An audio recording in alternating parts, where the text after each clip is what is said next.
Afternoon, welcome to your latest weather update from the Met Office here on GB News. A similar day tomorrow to today, most places dry. A bit more sunshine maybe across the south compared to today, but changes are on the way with some wet and windy weather coming into the northwest later. It's been a bit damp and drizzly in parts of southern England today. That rain and drizzle tending to edge away to the south through the night. A bit of rain and drizzle possible in western Scotland, but for most places it's a dry night.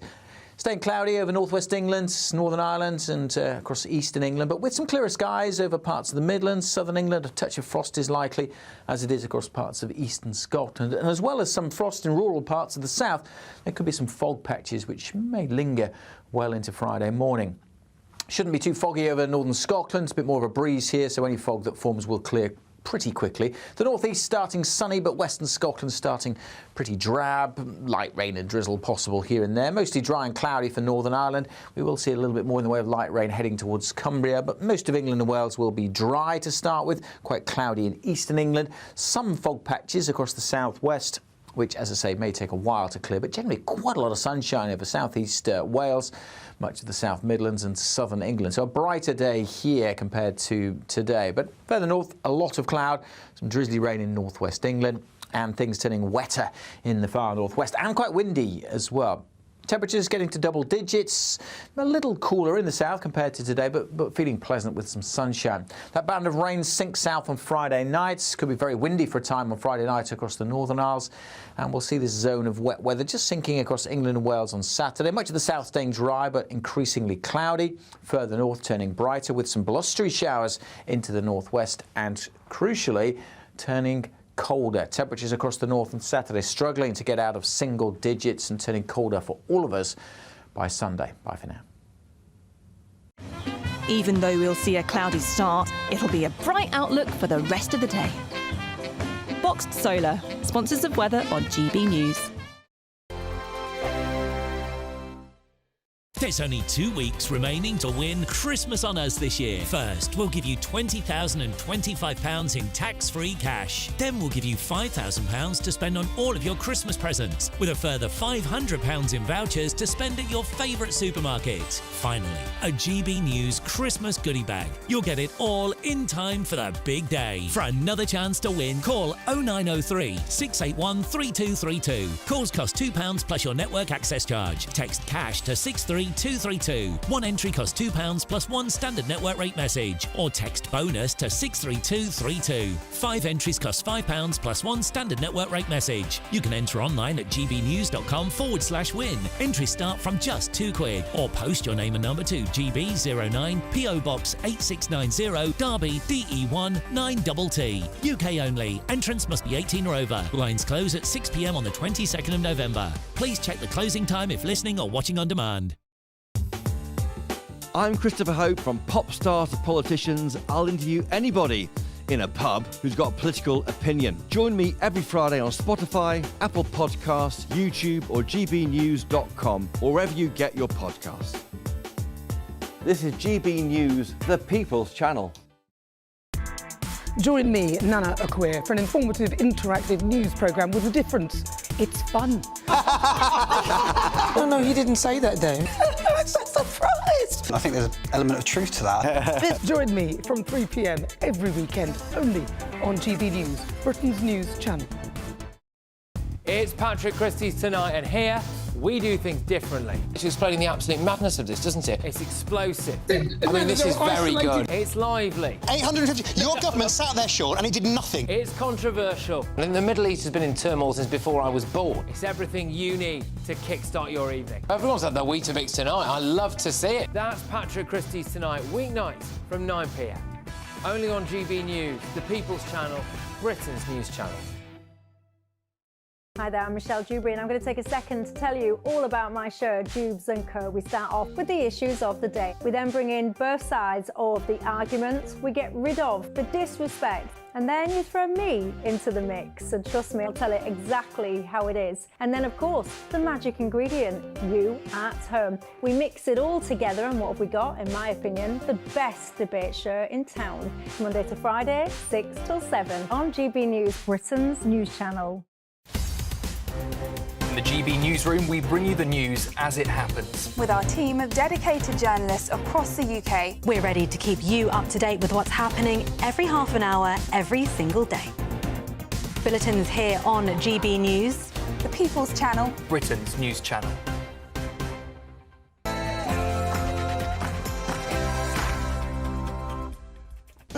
A very, very good afternoon to you, and it's 3 p.m. and welcome to the Martin Daubney Show here on GB News, broadcasting live from the heart of Westminster and all across the UK.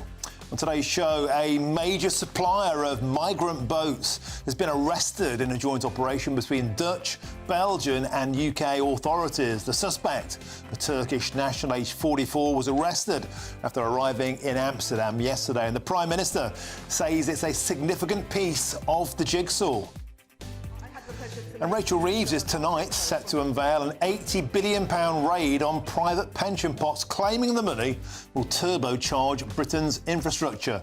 But with a woeful track record on projects like HS2 and pet projects like failed solar farms, why should we trust the Labour Party with our pensions? As Elon Musk, Boris Johnson and Nigel Farage wade into the free speech scandal surrounding journalist Alison Pearson, today I'll be joined by a common-sense police and crime commissioner who wants these ridiculous non-crime hate incidents knocked on the head.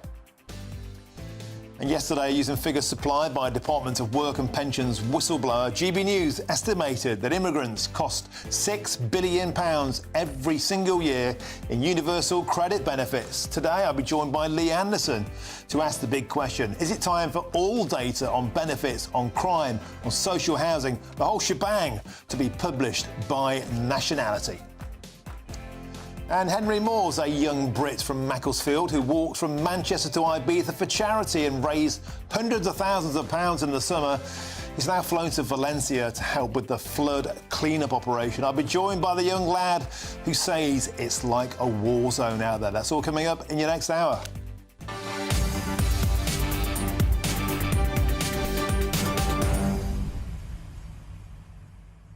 Well, it's a show, always a pleasure to have your company. So welcome to Hotel Britannia. A 53% boom, a surge in immigration to the country, 750,000 in 1 year, second in the world only to the USA. And Donald Trump is about to put an end to that. How soon before Britain is the world's most popular immigration destination? Never mind a single scalp, the numbers on your screen there, never mind a single scalp taken out a boat smuggler. What about the front door? The front door is wide open to the world. We've completely lost control of our borders, and we'll be talking about that throughout the show. Get in touch with your thoughts on that the usual way, gbnews.com/your say. But now it's your news headlines with the wonderful Sophie Reaper.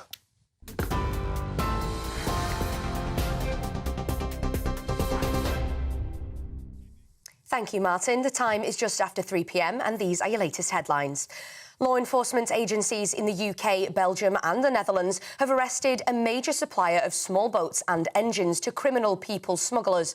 The suspect, a 44-year-old Turkish national, was arrested after arriving at Amsterdam airport. Dutch authorities plan to extradite the man to Belgium to face charges as part of an organised criminal operation. The National Crime Agency say that the suspect has been a top target of investigations for years.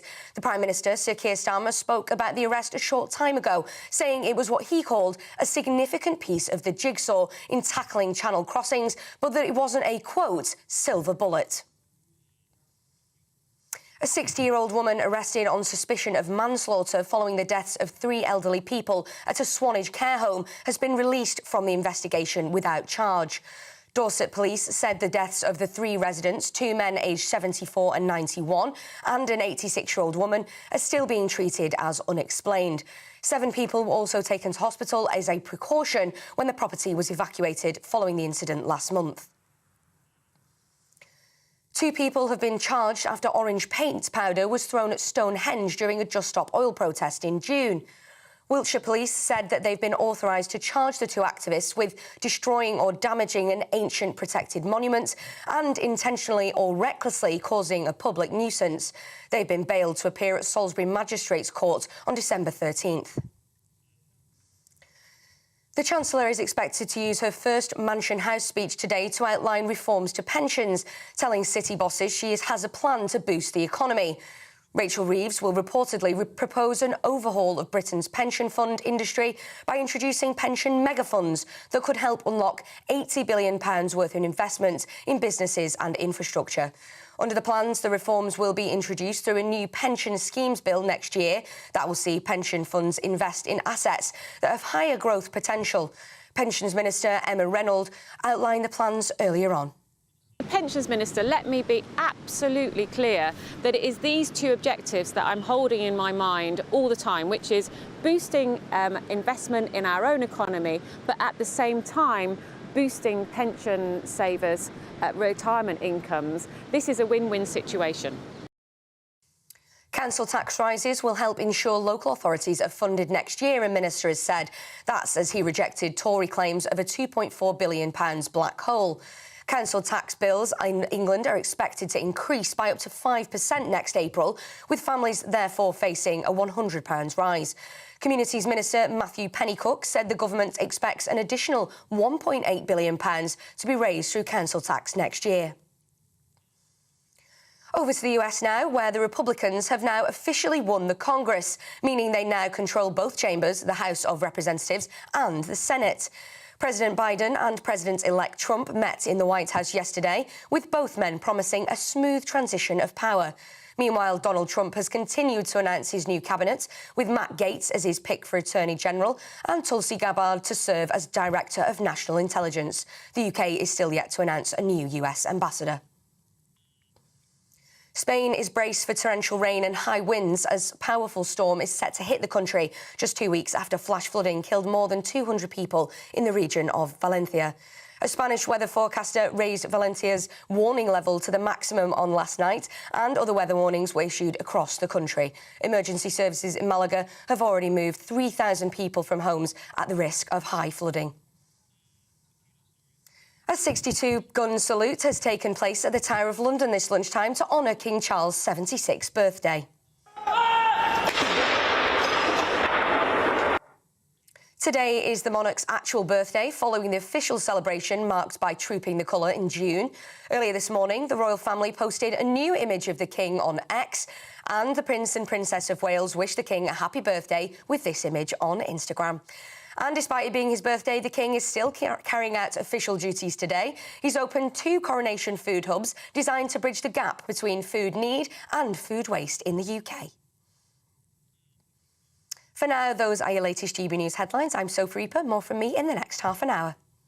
For the very latest GB News direct to your smartphone, sign up to News Alerts by scanning the QR code or go to gbnews.com/alerts.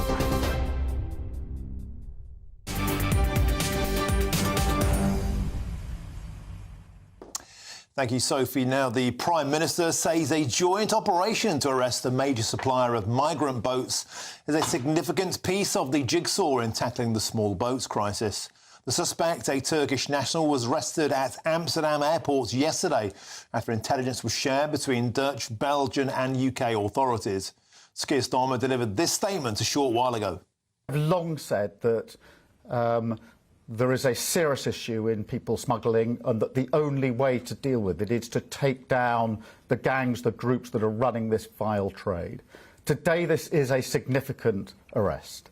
Obviously, I'm very pleased that the National Crime Agency has been centrally involved in this. We've been bearing down on law enforcement here and working with international partners, and this shows that approach is bearing fruit. Again, to react to this now, I'm joined by our Homeland Security Editor, Mark White. Mark, welcome to the show. So, credit where it's due, at last a significant scalp. But we've been saying all along, Mark White, will this simply be a game of people smuggler whack-a-mole? Will it make any difference?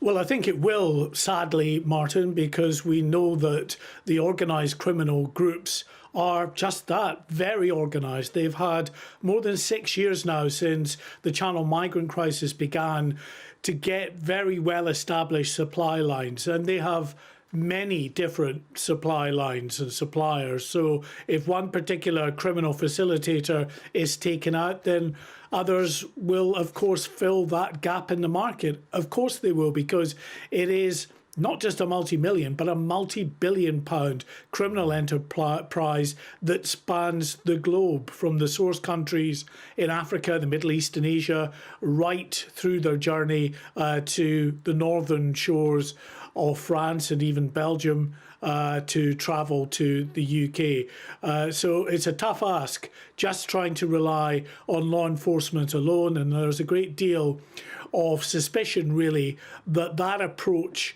itself, just a law enforcement approach, is not going to cut the mustard. Even within the Home Office, there are rumblings that we need a deterrent scheme. OK, Rwanda's gone now, but we need some kind of a deterrent scheme to go alongside law enforcement if we're to make any meaningful impact on the numbers coming across illegally. And Mog, a victory of sorts on illegal immigration, if you like, via the back door, but the front door is wide open. New figures out today, simply astonishing, Mark White, from the OECD. A 53% surge in immigration numbers to Britain. Britain now the most popular place in terms of the percentile increase, second on the planet to the USA. Mark White, Hotel Britannia, the door is wide open. Tell us more. Well, that figure of 750,000 net migration is certainly alarming, and there is no doubt that this government, just like the previous government, says it is determined to get net migration down. Now, the OECD, who published the findings, say that a significant chunk of that very large number coming in terms of net migration to the UK can be explained by the dependence of those foreign national students who are coming over to study in the UK, who've been coming over, it seems, in their droves. Now, that particular avenue was belatedly, but was cut off by the Conservatives towards the back end and early part of this year, and that is starting to pay dividends. We've been seeing with the Office for National Statistics quarterly surveys on net migration levels that they are starting to come down.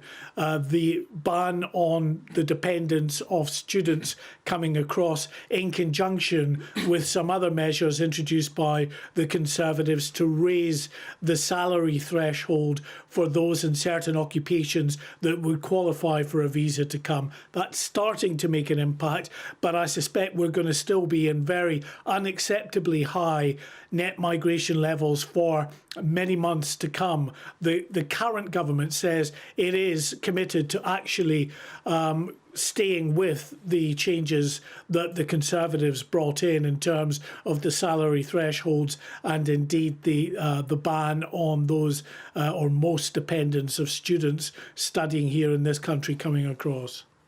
Mark White, an excellent summary as ever. Thank you very much for joining us on the show, my friend. And now let's bring in the GB News' political editor, Chris Hope, who joins me in studio. Chris, welcome to the show. Let's start with the victory for Sir Keir Starmer. A scalp has finally been claimed, a 44-year-old Turkish individual with a counter-terror link-up with the Belgian and the Dutch authorities. Sir Keir Starmer, should he feel rightly happy today, or is it just a small and temporary victory? Hi, Martin. Well, I think the way he's responded to this shows the importance of being seen to tackle the small boats crisis. As Mark White knows and has been reporting on throughout this year, numbers are up 22% on this time last year. 33,000 or so came across legally by small boat, probably 40,000 on those trends by the end of this year. So he came to power with the idea that he's a former chief prosecutor, former director of public prosecutions. He knows how to work with law enforcement on the continent. He's worked here, or at least the NCA, the National Crime Agency, has worked closely with the Belgian and Dutch Dutch authorities to lift this individual, this Turkish individual. He's suspected of shipping dinghies and engines from Turkey, holding them in Germany, and then moving them to France to take people across the Channel. They are dealing with how people get here, and that's why I think we're seeing a quality of these boats is declining because of this work. But as Mark says, there is a problem here. There is no real deterrent still to stop people coming across. Rwanda was a deterrent because it was a deportation deterrent. Maybe I think the middle ground could be this idea of offshore processing, Albania and the like. But again, that's run into some heavy traffic in Italy with European judges. So, yeah, I think he's getting it. And he knows the value of this. Just finally on this, when I flew with him to Baku, Azerbaijan this week, a 2,500-mile journey there and back, so sometimes I talk to the Prime Minister, I said, what on earth are you doing here, Prime Minister?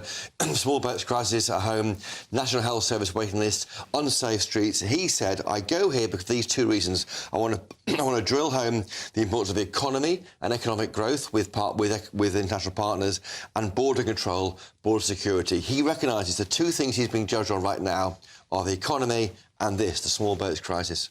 And immigration. And these figures today, Chris, they're astonishing. A 53% year-on-year increase. This is legal migration to Britain. This is the permanent type migrants, those with the right to remain, up to 746,900 from 488,000 in 2022, dwarfing the figures of anywhere in Europe. 59% increase here. The nearest European competitor is Austria, 13%, Spain, 12%, Germany, 3%. Hotel Britannia, wide open, legal migration, absolutely through the roof, second only on the planet now to the USA, which has 1.2 million. It's all fair and well to stop the odd dinghy smuggler, but the front door is wide open to Britain. This is the elephant in the room. This issue of net migration. Now, on the positives, it's nice people want to come here. We like living in Britain. We're a nice place to attract people to come and live here. But 746,000 permanent-type migrants moving here last year on the Conservative watch. Let's not forget, Brexit gave back our government control of borders, the levers. The Tory government chose to allow this number back through the door. There was a degree of panic, I think, post the COVID pandemic. They needed more nurses and others to come in because there was very little net migration because of the border lockdowns during that period. But still, this is a Conservative record. However, there's no sign it gets any better under Labour. The OBR, the Office of Budget Responsibility, forecasts around 300,000 a year arriving here net between now and the end of the decade. That's 1.5 million people arriving here through the front door. Labour's manifesto said the overall level must be properly controlled and managed. Well, that to many will not look like control. We have a problem here with housing shortage. Many people's children, young people can't get on the housing ladder. But look at these numbers and wonder how on earth that'll happen. 1.5 million people arriving here between now and 2030 is the same number of new homes they want to build. I mean, it does. And Nigel Farage, the Reform UK leader, he says to us today, this mass migration is making us poorer because GDP per capita is not improving. And that is why so many people felt so less well off under the Tory party. And that's why Labour won the majority. It looks like Labour is not learning the lesson of that landslide victory. Astonishing stuff. Now, stick with us because we've got a story I'd like you to react to in a moment. And farmers who are planning to take to the streets of London on Tuesday to protest against Rachel Reeves' controversial inheritance tax hikes have been told to leave their tractors at home. And we spoke to the father and son farmers, Alex and Andy Hunter, who say that they'll make their feelings known in another way. I think everybody should be taking their old farm coat and a pair of boots, and the jackets need cable tying to the railings all through London Parliament. We need a visual statement here of what devastation's going on, because we might as well be hanging. Rachel Reeves may as well have the shirt off our backs. Yeah.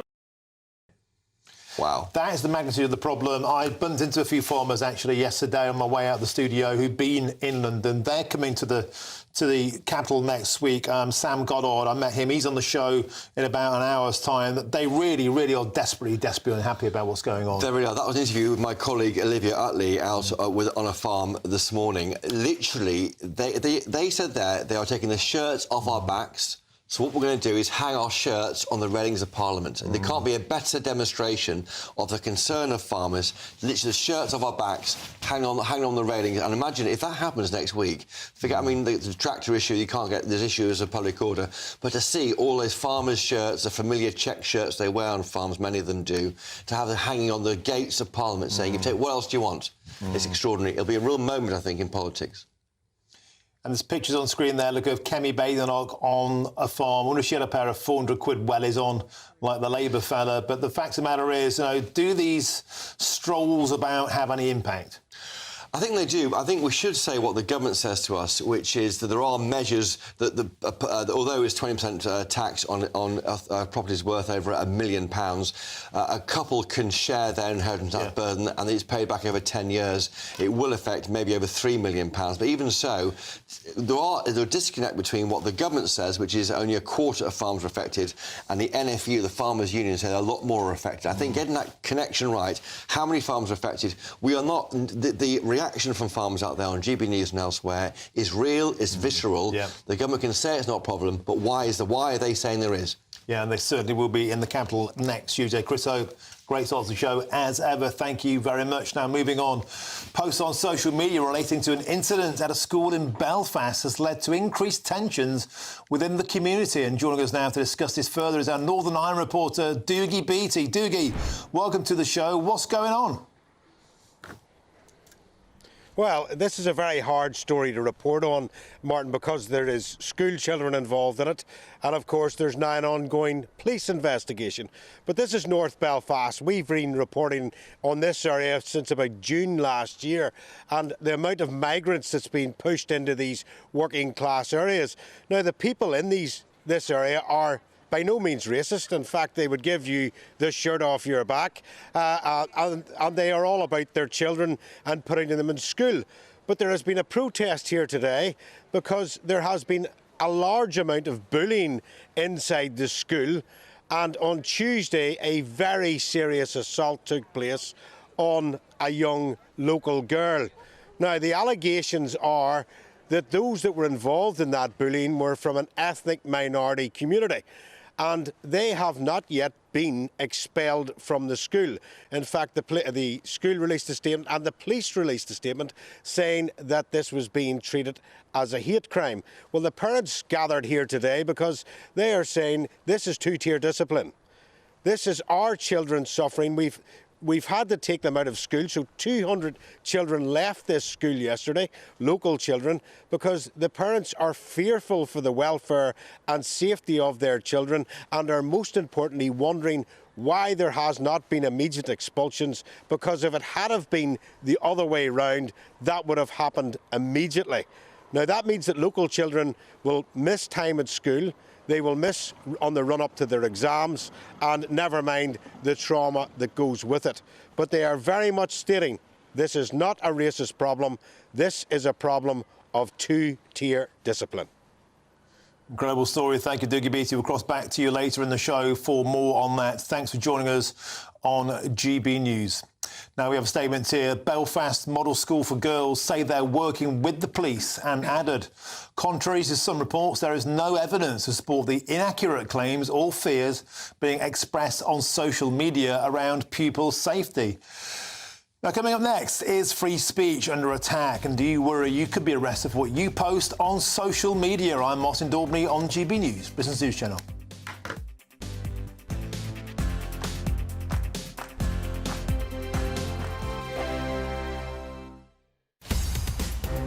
In the GB Newsroom, we bring you the news as it happens. With our team of dedicated journalists across the UK, we're ready to keep you up to date with what's happening every half an hour, every single day. Bulletins here on GB News, the People's Channel, Britain's news channel. We're proud to be GB News, the People's Channel, and as you know, we always love to hear your views. Now, there's a new way of getting in touch with us at gbnews.com/yoursay. By commenting, you can be part of a live conversation and join our GB News community. You can even talk to me, Bev Turner, or any of the members of the GB News family. This is GB News, Britain's news channel. Tell us about this film, because it's obviously come from your own experiences. We wanted to create something for the entertainment industry that wasn't just another kind of dull documentary. I mean, some of them are brilliant, they're very informative, but you kind of leave a bit bewildered and a little bit kind of flat. So we thought, I've got a passion for writing and you've obviously got an unbounded knowledge on the subject. Why don't we create a film with a kind of satirical look on eating disorders? So this came it's been made 20 years after your own... It is 20 years. 20 years, practically to the day. So Samantha, you suffered with OCD and an eating disorder as well? Yes. And that's when your mum became a counsellor, is that right? A little bit later on, I think we spent a bit of time in the system and I realised that it wasn't working for us. So I took it on myself to learn as much as I could about the subject.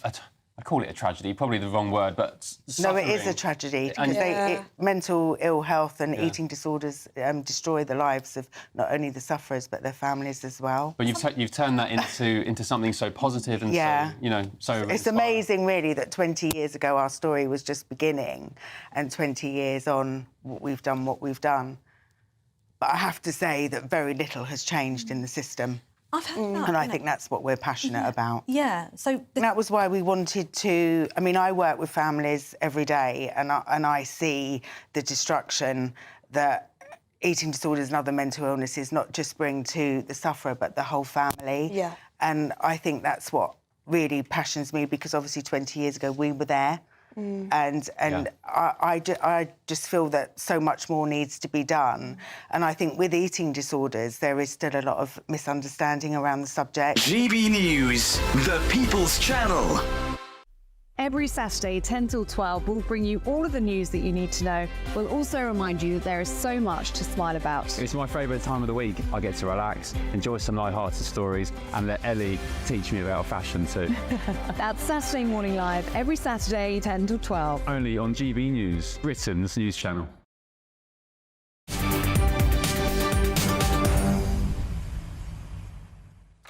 Welcome back. It's 3:25. I'm Martin Daubney on GB News. Now, Essex police have been accused of an appalling attack on free speech after launching an investigation into Telegraph journalist Alison Pearson for an alleged non-crime hate incident.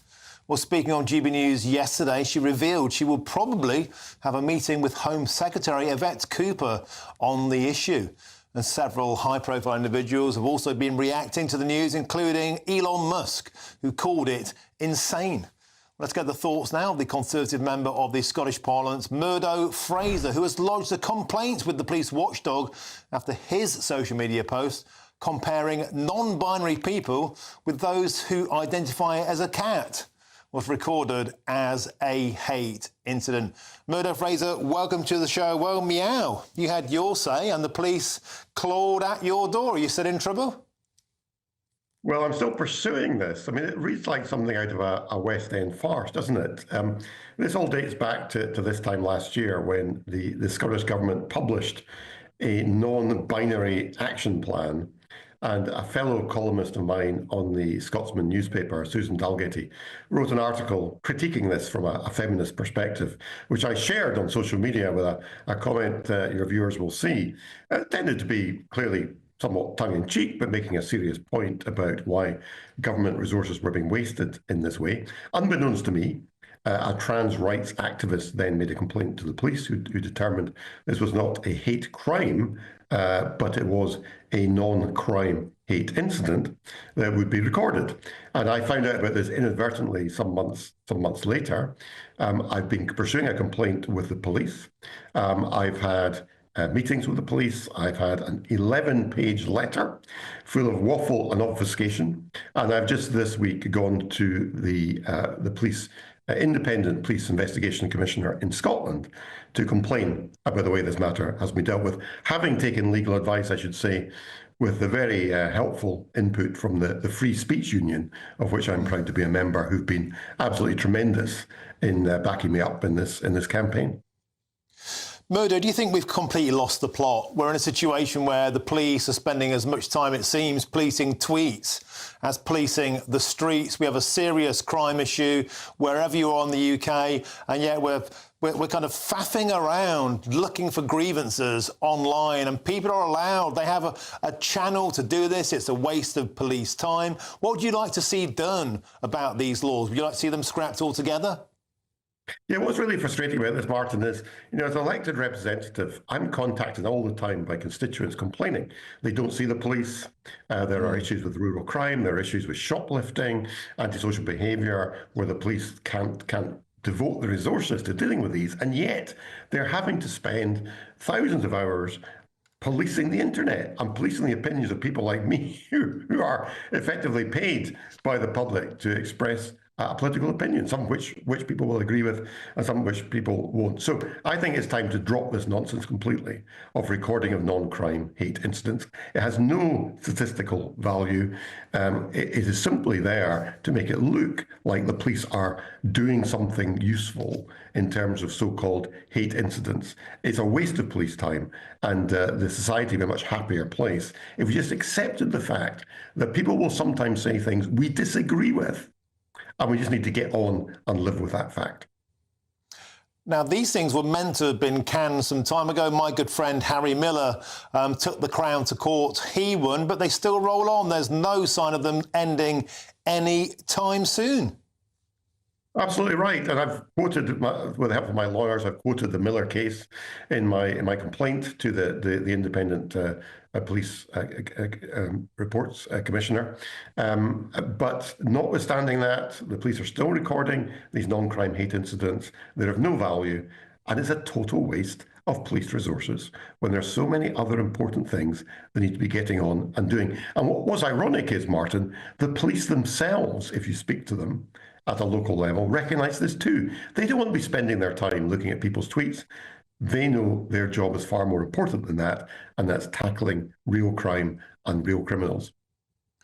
Well, Murdo Fraser, it certainly seemed when they investigated your cat tweet, they were barking up the wrong tree. Thank you very much for joining us here on GB News. And I've got a statement here from Essex Police, and they've released the following statement in response to Alison Pearson's case. They said this: Essex Police cuts crime. There were over 9,000 fewer reported offences in the last year and 20,000 fewer than 5 years ago. Our officers and staff, some of which are military veterans, work 24 hours a day, 7 days a week to keep the public safe and investigate crime. Now, at GB News, we'd love to hear what you think, and every day we'll be running our poll of the day. And today's big question is this: is free speech under threat in Britain? The final result will be announced later in my show from 5 p.m. So for all of our polls, news and how to vote in this poll, simply go to gbnews.com/poll and get stuck in. Now, loads more still to come between now and 4 o'clock, including, is Donald Trump racist? Well, Sadiq Khan seems to think so. Well, of course he does. More on that next. But first...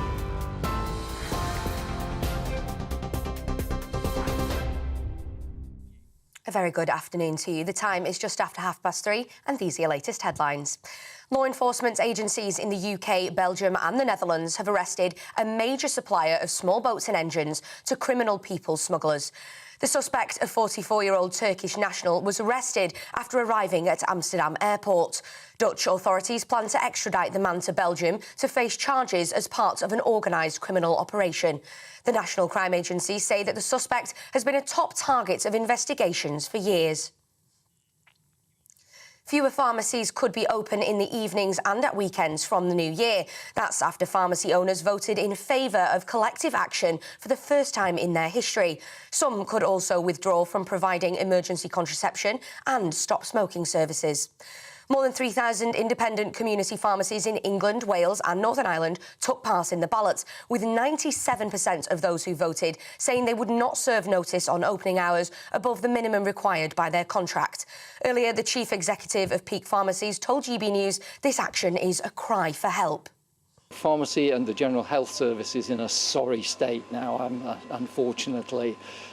Community pharmacy has suffered under the imposition of a 10-year fixed funding deal, effectively, which has really meant that it's now straining in every direction to continue to uphold a service that frankly is starting to deteriorate. A 60-year-old woman arrested on suspicion of manslaughter following the deaths of 3 elderly people at a Swanage care home has been released from the investigation without charge. Dorset Police said the deaths of the 3 residents, 2 men aged 74 and 91, and an 86-year-old woman, are still being treated as unexplained. 7 people were also taken to hospital as a precaution when the property was evacuated following the incident last month. And a 62-gun salute has taken place at the Tower of London this lunchtime to honour King Charles' 76th birthday.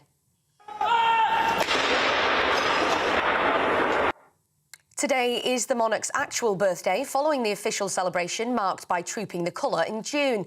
Earlier this morning, the royal family posted a new image of the King on X, and the Prince and Princess of Wales wished the King a happy birthday with this image on Instagram. And despite it being his birthday, the King is still carrying out his official duties today. He's opened 2 coronation food hubs designed to bridge the gap between food need and food waste in the UK. Those are your latest GB News headlines for now. I'm Sophie Reaper. More from me in the next half an hour. For the very latest GB News direct to your smartphone, sign up to News Alerts by scanning the QR code or go to gbnews.com/alerts. Cheers Britannia Wine Club proudly sponsors the GB News Financial Report. But first, here's a quick snapshot of today's markets. The pound will buy you $1.2674 and €1.2025. The price of gold is £2,016.99 per ounce, and the FTSE 100's at 8,073 points. Cheers Britannia Wine Club proudly sponsors the GB News Financial Report. Afternoon, welcome to your latest weather update from the Met Office here on GB News. A similar day tomorrow to today, most places dry. A bit more sunshine maybe across the south compared to today, but changes are on the way with some wet and windy weather coming into the northwest later. It's been a bit damp and drizzly in parts of southern England today. That rain and drizzle tending to edge away to the south through the night. A bit of rain and drizzle possible in western Scotland, but for most places it's a dry night. Staying cloudy over northwest England, Northern Ireland and across eastern England, but with some clearer skies over parts of the Midlands, southern England. A touch of frost is likely, as it is across parts of eastern Scotland. And as well as some frost in rural parts of the south, there could be some fog patches which may linger well into Friday morning. Shouldn't be too foggy over northern Scotland. It's a bit more of a breeze here, so any fog that forms will clear pretty quickly. The northeast starting sunny, but western Scotland starting pretty drab. Light rain and drizzle possible here and there. Mostly dry and cloudy for Northern Ireland. We will see a little bit more in the way of light rain heading towards Cumbria, but most of England and Wales will be dry to start with. Quite cloudy in eastern England. Some fog patches across the southwest, which, as I say, may take a while to clear, but generally quite a lot of sunshine over southeast Wales, much of the South Midlands and southern England. So a brighter day here compared to today. But further north, a lot of cloud, some drizzly rain in northwest England, and things turning wetter in the far northwest, and quite windy as well. Temperatures getting to double digits, a little cooler in the south compared to today, but feeling pleasant with some sunshine. That band of rain sinks south on Friday nights. Could be very windy for a time on Friday night across the Northern Isles. And we'll see this zone of wet weather just sinking across England and Wales on Saturday. Much of the south staying dry, but increasingly cloudy. Further north turning brighter with some blustery showers into the northwest and, crucially, turning colder. Temperatures across the north on Saturday struggling to get out of single digits and turning colder for all of us by Sunday. Bye for now. The latest GB News travel. Good afternoon, I'm Jules Buckley. There's a queue on the southbound M6 at the moment around Coventry, so junction 3 to 2. A broken down lorry in the process there of being recovered, so a lane closure in place, and that's why it's struggling. Now on Essex, the Ongar Road, the A113 between New Farm Drive and Staplefield Aerodrome, if you're heading towards A Bridge, is closed off for emergency repairs. It follows an earlier collision. Naturally, it's queuing. There's a queue around Bristol, westbound M4 around the M32 A2 turn off junction 19. Lane 1 of 4 is currently coned off, slow going for a multi-vehicle collision. A collision too causing big queues on the anti-clockwise M25. So Darren, the 2 towards Dartford 1B. Traffic and hold since about 1:45 and queuing there at the scene of that collision. That's the latest. You can stay up to date throughout the day by visiting our website, gbnews.com.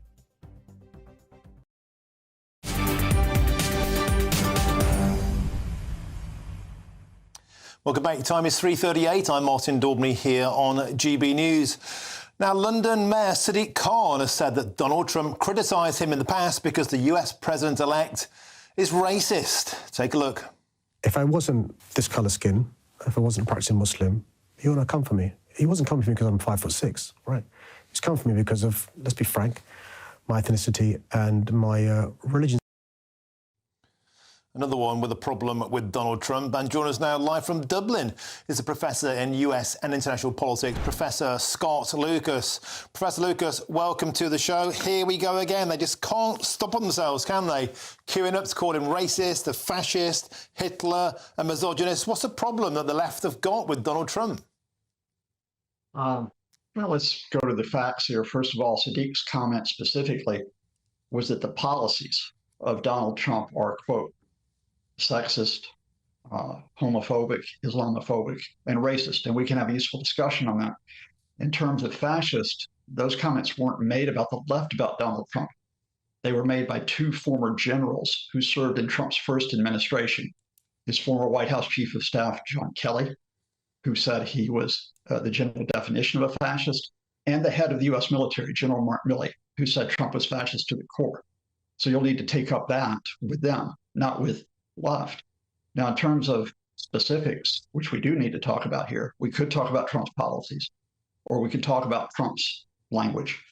And Trump has made disparaging remarks about blacks. He's done so since the 1970s when he was sued for discrimination over his real estate projects. He did it in the late 1980s when he made malicious comments about 5 innocent black men who were facing the death penalty. He has made it in more recent years about black people in the cities where they live, black people in the countries where they live. He's made disparaging remarks about Hispanics. He's made disparaging remarks about Muslims. He's made disparaging remarks about Jews and about women, of course. So if we can discuss those specifics, I think it's a more productive conversation than just simply having this pillow fight. Why don't we have a conversation that's actually reflective in how people vote? You might be offended as a white liberal, but black people, his vote went up. His vote went up with Latinos. His vote share went up with women. The electorate don't seem to care. And Professor Lucas, if you seriously think, or if you agree that some people think that Donald Trump is a fascist, do you think then that a majority of Americans have just voted for a fascist? Thereby, you say what? America is a fascist nation? Well, first of all, I'm not a white liberal, but to get with the specifics, people can vote for someone whose language they find distasteful because people vote on a variety of issues. So we just could discuss why, despite Donald Trump's language, people might have voted for him because of their thoughts on the U.S. economy, or because of their thoughts on immigration, or their thoughts on a number of issues. In other words, you can vote for someone who makes disparaging comments, even about your own community, if you have other priorities. And that's certainly a productive conversation. But no, we shouldn't just simply use the fact that people voted for Donald Trump to avoid the substance of what he has said over the years. On what basis, seriously, do you think Donald Trump is a fascist? No, I didn't say Donald Trump was a fascist. See, I didn't say that. John Kelly, who served with Donald Trump and was his White House Chief of Staff. On what basis did they think he's a fascist? Because John Kelly witnessed, and these are his words, Donald Trump trying to seize power in an unconstitutional manner, in a manner which did not respect the U.S. system. He was democratically elected twice. John Kelly, and I'm explaining, John Kelly and Mark Milley specifically witnessed Donald Trump trying to hold on to power in an election which he had lost. And to do that, not only put out disinformation, not only put pressure on state and local governments, not only put pressure on his vice president, but he tried to get the military to support him when he tried to hold on to power and prevent its orderly transfer. Now, well, I don't necessarily think that is fascist, but that is a serious charge that should be discussed rather than sitting here and trying to deflect from it. Do you think that liberal America and the liberal media here, The Guardian, have left Twitter? Celebrities are leaving America, and people are utterly despairing about the fact who's, in terms of the popular vote, more popular than JFK was in 1960. What is it about the fact somebody wins elections that white liberals, and that's what the problem is here, who control the media, who have the loudest voices, who do the most complaining? What is it about losing a vote they simply can't stand? They have to try and annihilate the character of a person without just actually looking in the mirror and saying, maybe calling this guy a fascist isn't working anymore. Maybe we need a better plan to win votes. Well, again, I think you probably need to discuss the issues here rather than making a sweeping comment. First of all, I'm trying to. The U.S. No, you're not actually. You're not actually considering the fact that people are not necessarily considering leaving America because of the election celebrities have left results. America. Celebrities have left the UK as well, and not because of elections. I'm talking about ordinary Americans. And Americans who express concern are not saying they don't respect the vote. In fact, you saw yesterday a quite vivid example in the meeting with Joe Biden, where you saw the transition of power. But you do have Americans who are concerned about what is going to happen to the country in a Trump administration. We need to talk about the economy. We need to talk about immigration. We need to talk about race relations. We need to talk about support for countries like Ukraine. And we need to talk about not trying to tear down the U.S. system. And we need to do so in a calm, reasonable fashion, rather than throwing around terms like right and left, which actually get us away from discussing those serious issues. Yeah, but you see, the Democrat campaign didn't do any of that. The Democrat campaign was once again a personality campaign against Donald Trump. They were absolutely eviscerated because of it. Once again, when are they going to learn that these personal attacks don't work? Come up with some policies. Donald Trump talks about the economy. He talks about the border. That's why he had a landslide. Well, let's see how many, because the Democrats did present policies. So how many times did you on GBNews discuss how many times? For example, support for childcare, which is a major concern for the United States, laid out for Kamala Harris. Support for first-time buyers to get onto the housing They lost market, by a landslide, so obviously it didn't resonate, did it? It might not have resonated, but that's not because Democrats did not try to get the policies across. They tried to, and they may not have communicated them, or they may have faced a media system, which quite often ignored discussing those policies, which returns me to this. How many times did GBNews discuss substantive policies that were put out on the economy and on immigration all the time by the Harris campaign? All the time. There weren't the policies to discuss. What was Kamala Harris's policy on the border, apart from being the worst borders are in history? When did GBNews refer to the fact that in 2024, immigration across the U.S.-Mexico border dropped by 77%? When did you cite that? We did cite the facts. We did cite the facts, Professor Lucas, during the electoral campaign. The border was a massive issue. We don't even know the true numbers. Some people say it could be 21 million. That's when the Democrats were in control. It was a disaster. No, I'm sorry. I need to correct you because, first of all, you did not mention the fact that immigration dropped in 2024 by 77 million. Secondly, you put out a false statistic. There are not 21 million undocumented immigrants in the United States. That's a misleading statement, which is put out. Donald Trump said that. We don't know the true number, do we? Oh, we do, because the U.S. government statistic is that there are 12 million undocumented immigrants in the United States. Okay. Right. Well, and there were 12 million undocumented immigrants between the 2019 and 2022, and there are 12 million immigrants today. So where is the surge in undocumented immigrants that you keep referring to when they are not reflected in U.S. government statistics? Well, how can we record accurately people who are in the country illegally? We don't know how many people are in the UK. It could be as many as 1 million. The government figure is a fraction of that. That's the point. They're there illegally. We don't know if they're sneaking over the border, do we? Look, Professor Scott, Lucas, we have to do that. We have to go to break. We've simply run out of time. We have to, by regulations, go to that break. But we will continue this another time. We certainly will. It's always a pleasure talking to you, yeah. Now, still to come, a British man who has flown to Valencia to help in the enormous clean-up efforts says that the devastation caused by floods has left the region resembling a war zone. We'll speak to him next. This is GB News, Britain's news channel. The number of pubs may reach critically low levels. Absolutely. So what we're seeing is a decline in the number of pubs in Britain, and it's fallen. This is an absolutely astonishing figure. So it's basically fallen 10% in a decade. So you know, do our maths. It doesn't take very long for that to happen. So if that carries on, we'd have, get this, only 1,000 pubs by 2074.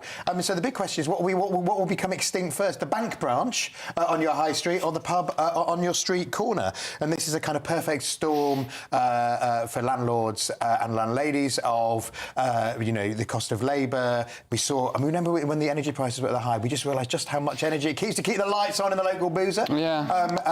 As well as, you know, as the cost of the golden nectar itself. So, as they call it in Australia. Well, talking about that, I was mentioning the other day to, was it my father-in-law? I said, I used to, when I first started going to the pub, I was 15, Okay.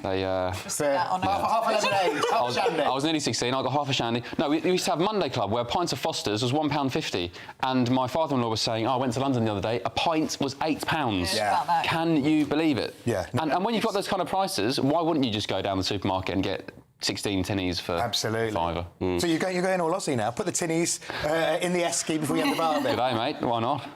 Alex, I agree, actually. I think it's concerning. A lot of people look at the high streets and they're very concerned that it's looking quite glum, to be honest. You know, lots of things are closing. But the reality is it's because people are not buying from the high street. They're not going to the pub, you know. People are just deciding, you know, what they're going to do in their spare time. Are they really going to go to the pub, or are they going to potentially go to, you know, David Lloyd or a Nuffield, you know, join a gym membership? They're just looking at their expenses and just deciding, you know what, we're going to actually cut costs, you know. GB News, the People's Channel. Why go out on a Friday night when Friday night comes straight to your home? Talking about? Join me and my A-team of top pundits. Chemistry tonight is electric. As we tackle the big stories of the day with wit, insight and fearless energy. Man of the people. It's all vibe. Just a filing cabinet on wheels with a tie on. So, order in Friday Night Live with me, Mark Dolan, every Friday at 8, only on GB News, the People's Channel, Britain's news channel. Welcome to State of the Nation, daily plunge into the stories shaping our country. I'm Jacob Rees-Mogg, and Monday to Thursday we bring you the insights, the facts, the truth about how our country is being governed. Because what happens in Downing Street matters down your street. Tune in to State of the Nation every Monday to Thursday, 8 to 9 o'clock. Only on GB News, the People's Channel, Britain's news channel.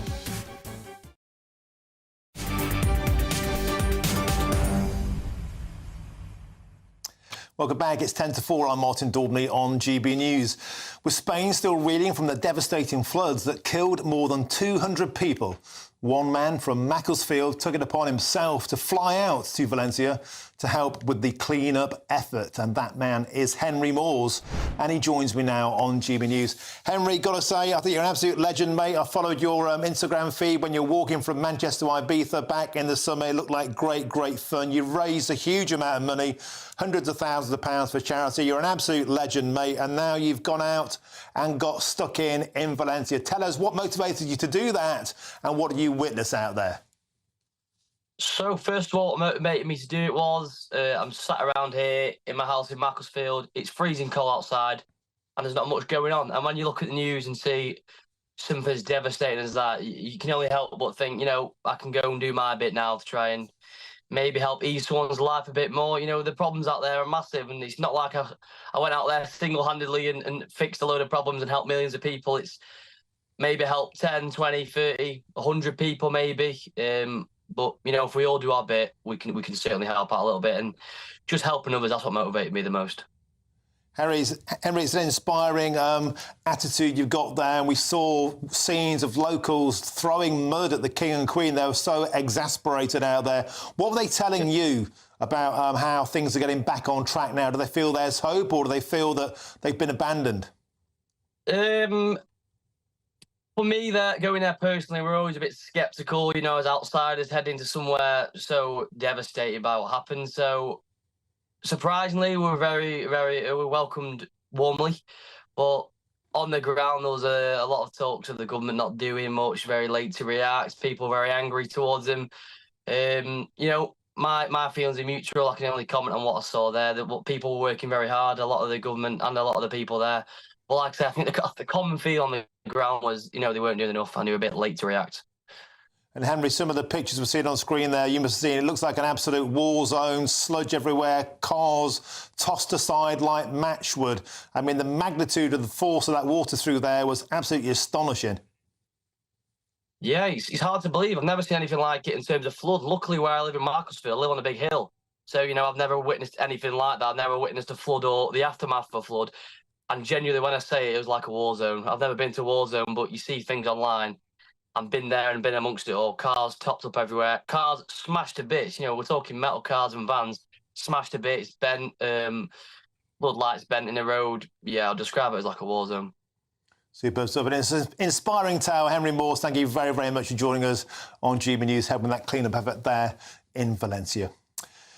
Now, Britain's immigration surge is bigger than all of the other rich nations, and I'll reveal just how many permanent migrants moved to the UK last year alone. It's an incredible number.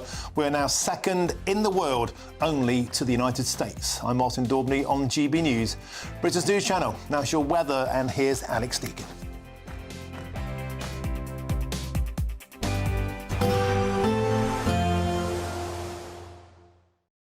Expect a warm front, moving from the kitchen right through to the rest of the house. Boxed Boilers, sponsors of weather on GB News. Afternoon, welcome to your latest weather update from the Met Office here on GB News. A similar day tomorrow to today, most places dry. A bit more sunshine maybe across the south compared to today, but changes are on the way with some wet and windy weather coming into the northwest later. It's been a bit damp and drizzly in parts of southern England today. That rain and drizzle tending to edge away to the south through the night. A bit of rain and drizzle possible in western Scotland, but for most places it's a dry night. Staying cloudy over northwest England, Northern Ireland and across eastern England, but with some clearer skies over parts of the Midlands, southern England. A touch of frost is likely, as it is across parts of eastern Scotland. And as well as some frost in rural parts of the south, there could be some fog patches which may linger well into Friday morning.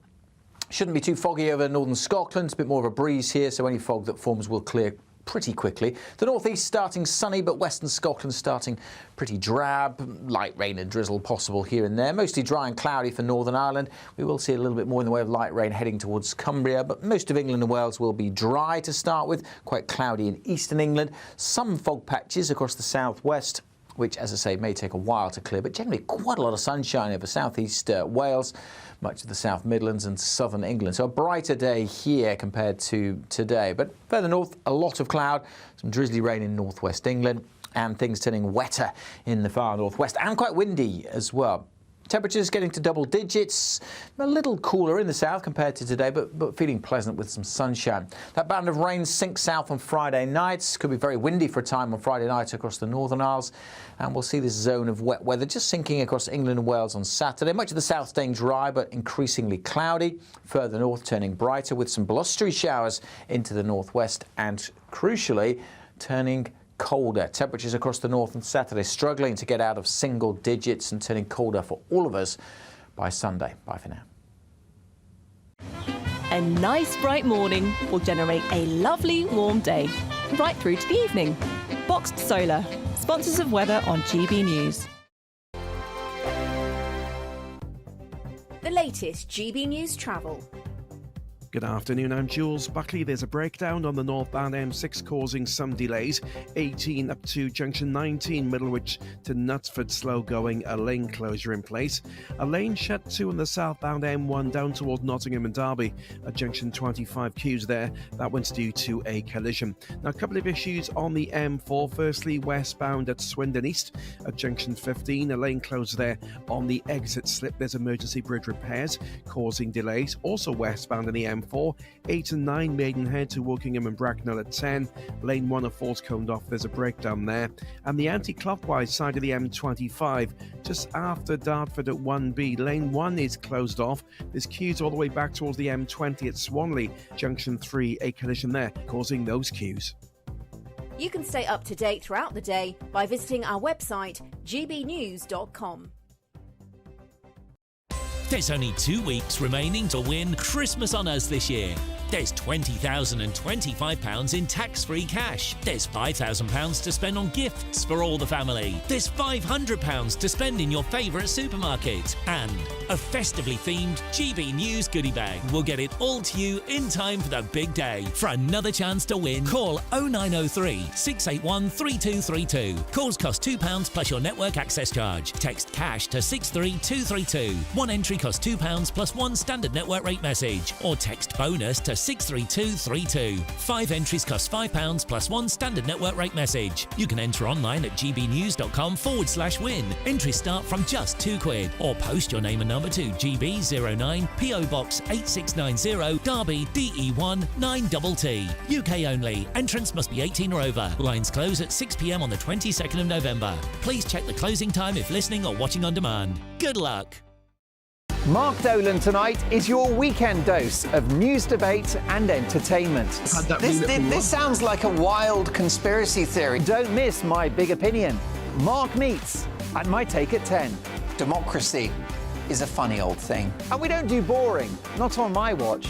I just won't have it. Let's go and get another glass of that bubbly. You've earned it. That's Mark Dolan tonight, Saturday and Sunday, 9 to 11, only on GB News, the People's Channel, Britain's news channel. It's Patrick Christie's tonight, and here we do things differently. It's explaining the absolute madness of this, doesn't it? It's explosive. I mean, this is very good. It's lively. 850. Your government sat there, Sean, and it did nothing. It's controversial. And the Middle East has been in turmoil since before I was born. It's everything you need to kickstart your evening. Everyone's had their Weetabix tonight. I love to see it. That's Patrick Christie's tonight, weeknights from 9 p.m. Only on GB News, the People's Channel, Britain's news channel.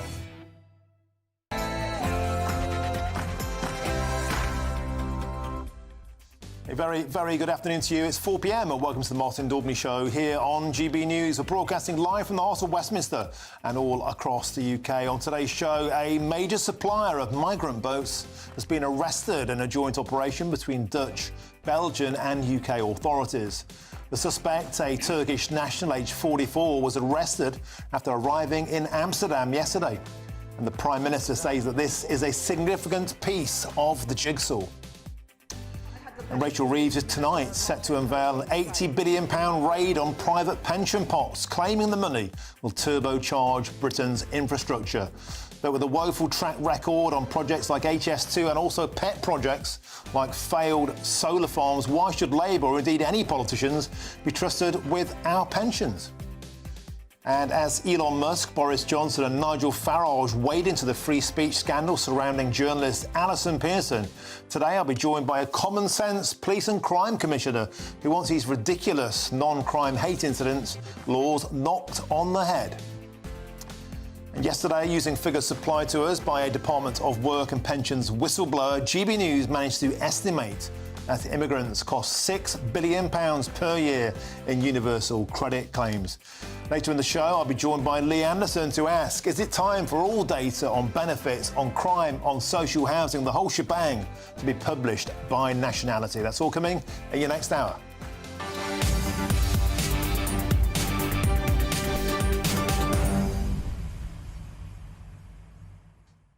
Welcome to the show. It's a pleasure to have your company. An astonishing report published today. We'll discuss shortly as well. OECD figures show there's been a 53% year-on-year boom on legal migration. That's through the front door to the UK. 750,000 in 1 year alone. Remember, this is largely under the previous Conservative regime coming into Britain, putting us way, way ahead of anybody else in Europe. And in fact, second in the entire world, only to the United States of America. What on earth is going on? Hotel Britannia seems to be wide open. Will we ever take back control of our borders? Get in touch. The usual ways, gbnews.com/your say. And that's your headlines. And here's Sophie Reaper.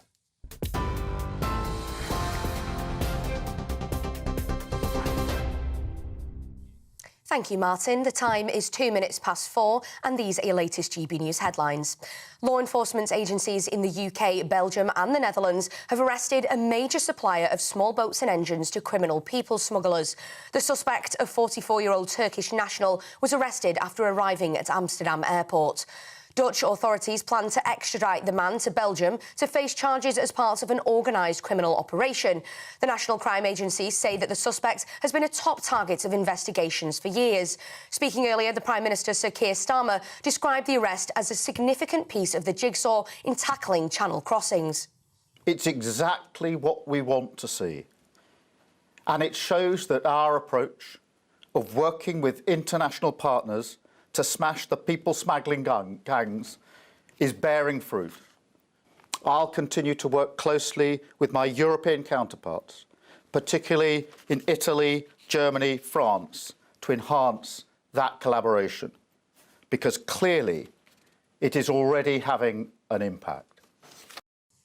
A 60-year-old woman arrested on suspicion of manslaughter following the deaths of 3 elderly people at a Swanage care home has been released from the investigation without charge. Dorset police said the deaths of the 3 residents, 2 men aged 74 and 91, and an 86-year-old woman, are still being treated as unexplained. 7 people were also taken to hospital as a precaution when the property was evacuated following the incident last month.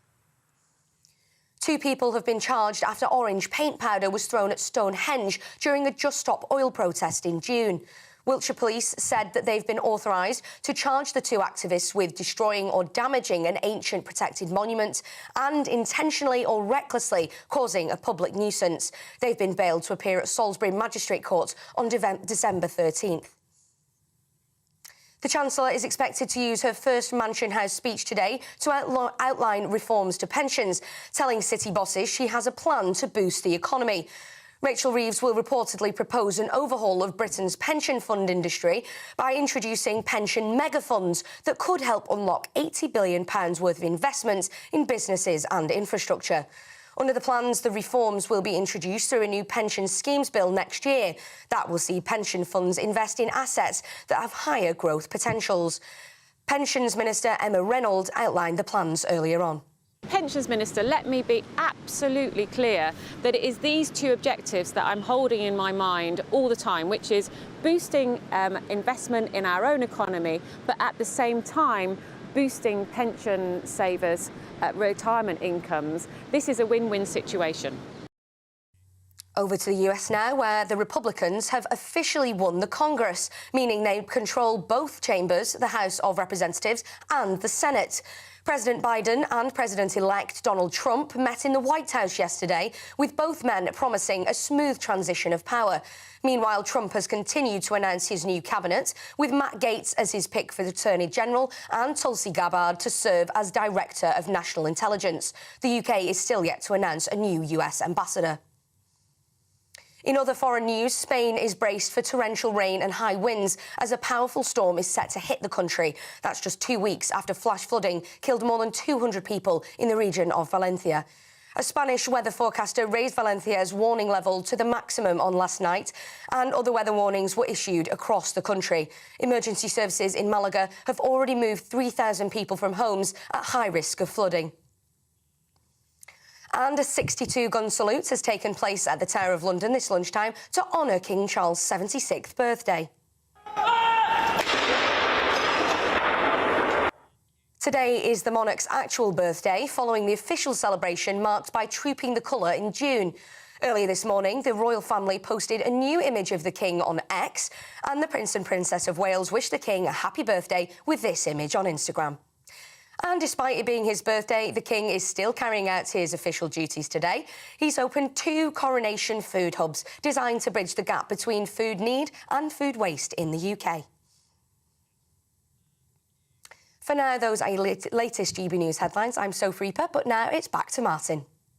For the very latest GB News direct to your smartphone, sign up to News Alerts by scanning the QR code or go to gbnews.com/alerts.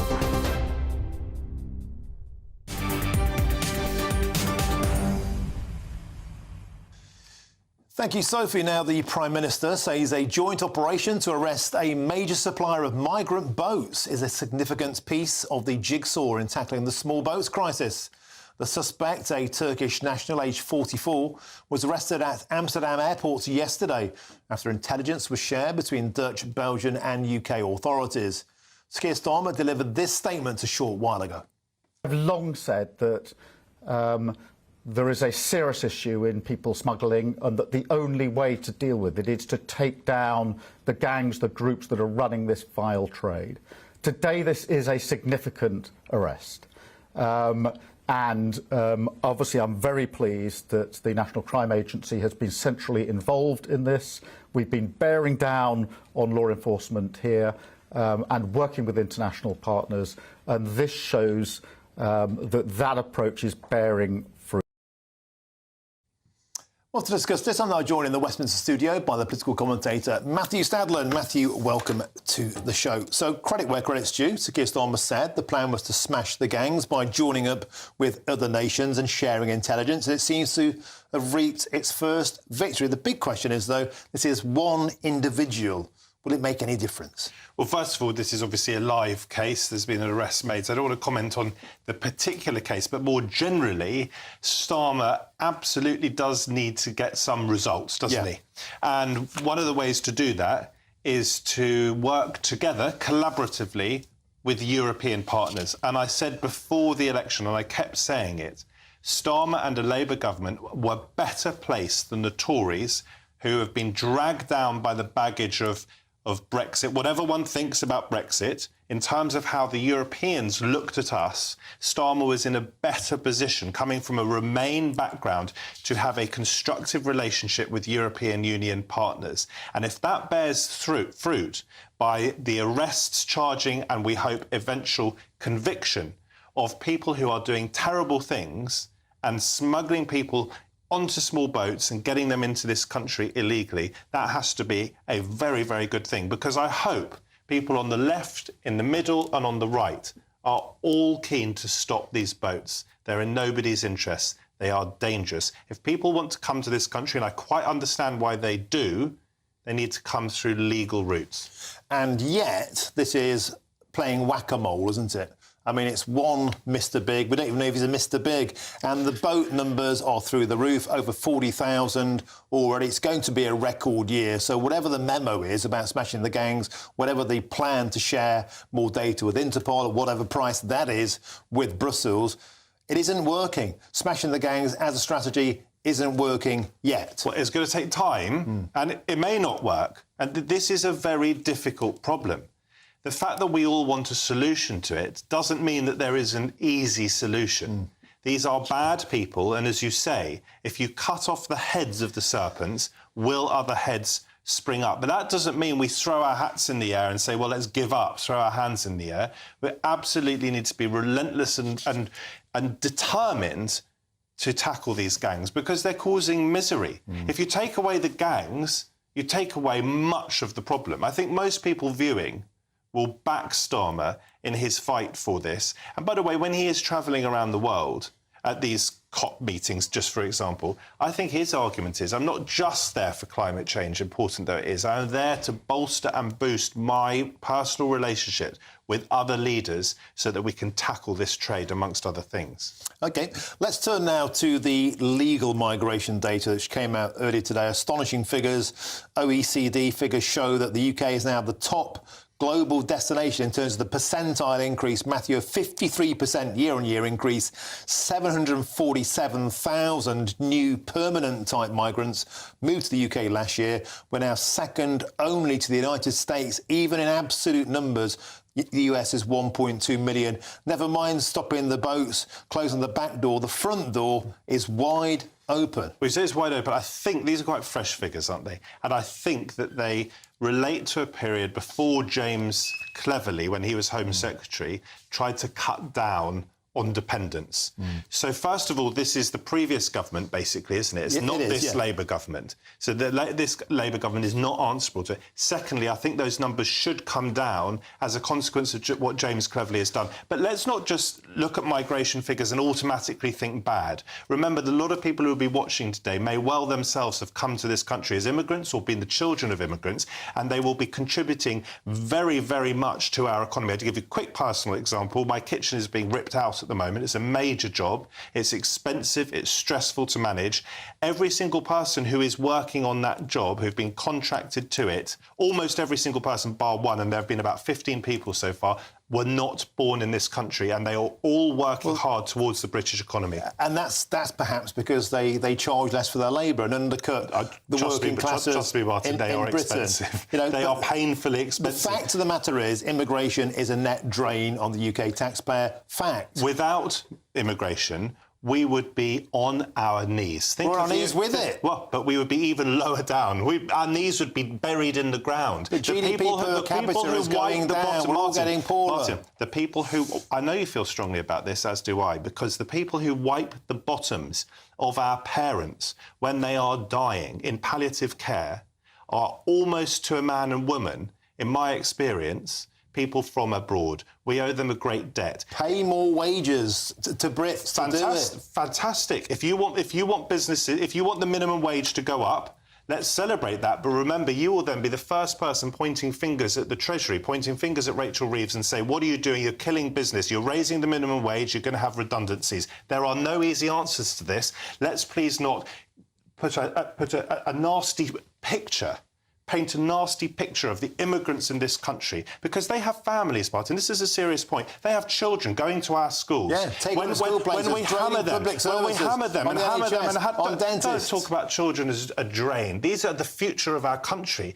and they hear this rhetoric, and it upsets them. Their parents are hard working. People are upset they can't get a school place. People are upset they can't get a doctor's. They can't get a dentist appointment. They're upset. They pay the taxes. People are upset because they are on NHS waiting lists, and one of the reasons getting bigger and bigger because of 746,900 net people moving in. That's why we've got a massive waiting list. Immigrants, by the way, tend to be young, so they don't tend to be a drain on the NHS. Without immigrants, let me tell you, without immigrants, the NHS waiting list would be even higher than they are, and people watching the show would feel the impact. How can wait lists go down when we're getting 750,000 people coming extra in 1 year? It defies logic. Waiting lists are going down. Just listen to the Health Secretary, Wes Streeting, today. He is saying he's making serious inroads. We've got to celebrate that. Okay. What people really care about is, can they get their hospital appointment? People like my father-in-law, who was gowned up twice before he had to be taken out and have it postponed, waiting with chronic back pain, often severe.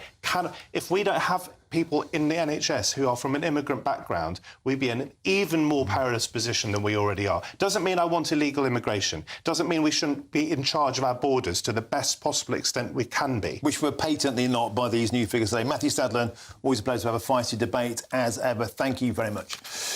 Now, a £148 million growth deal for Falkirk and Grangemouth has been signed by UK and Scottish ministers. But just how significant is this? Let's cross now to Falkirk and speak with our Scotland reporter, Tony Maguire. Tony, tell us more.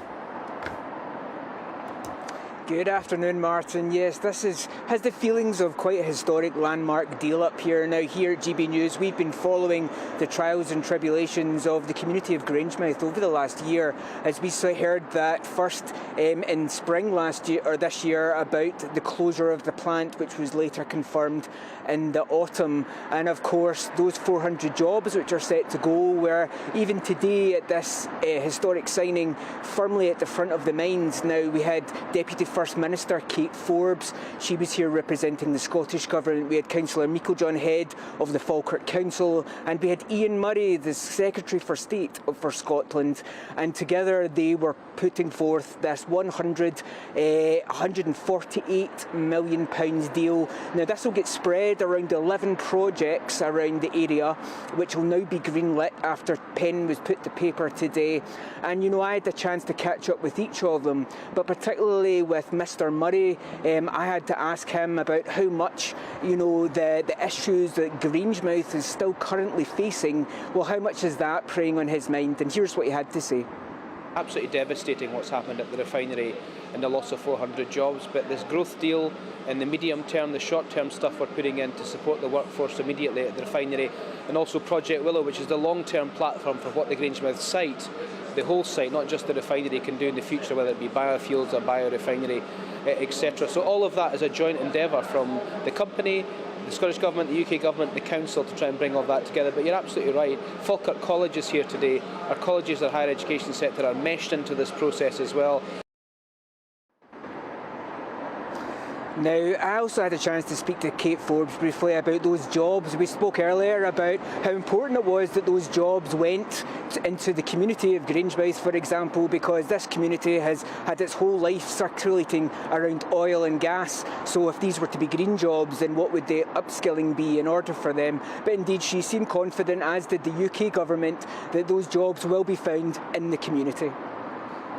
Great stuff. A message of hope there and a beautiful sunset up in Falkirk. Thank you very much, Tony. Now let's bring in GB News political editor Chris Hope. Chris, I understand you've been in lobby. You've got some interesting information for us about this big arrest today. Yes, a briefing with the Deputy PM's official spokesman. So we asked them how significant is this? We hear repeatedly from the PM how this is a significant arrest, but we understand, and sources close to the NCA, that this individual, his supply of boats and motors, resulted in thousands of people being brought across the English Channel to the UK, thousands. So he's a Mr. Big. He really is a kingpin by all accounts. I mean, of course, he will face some form of legal action. There's a due process to go through.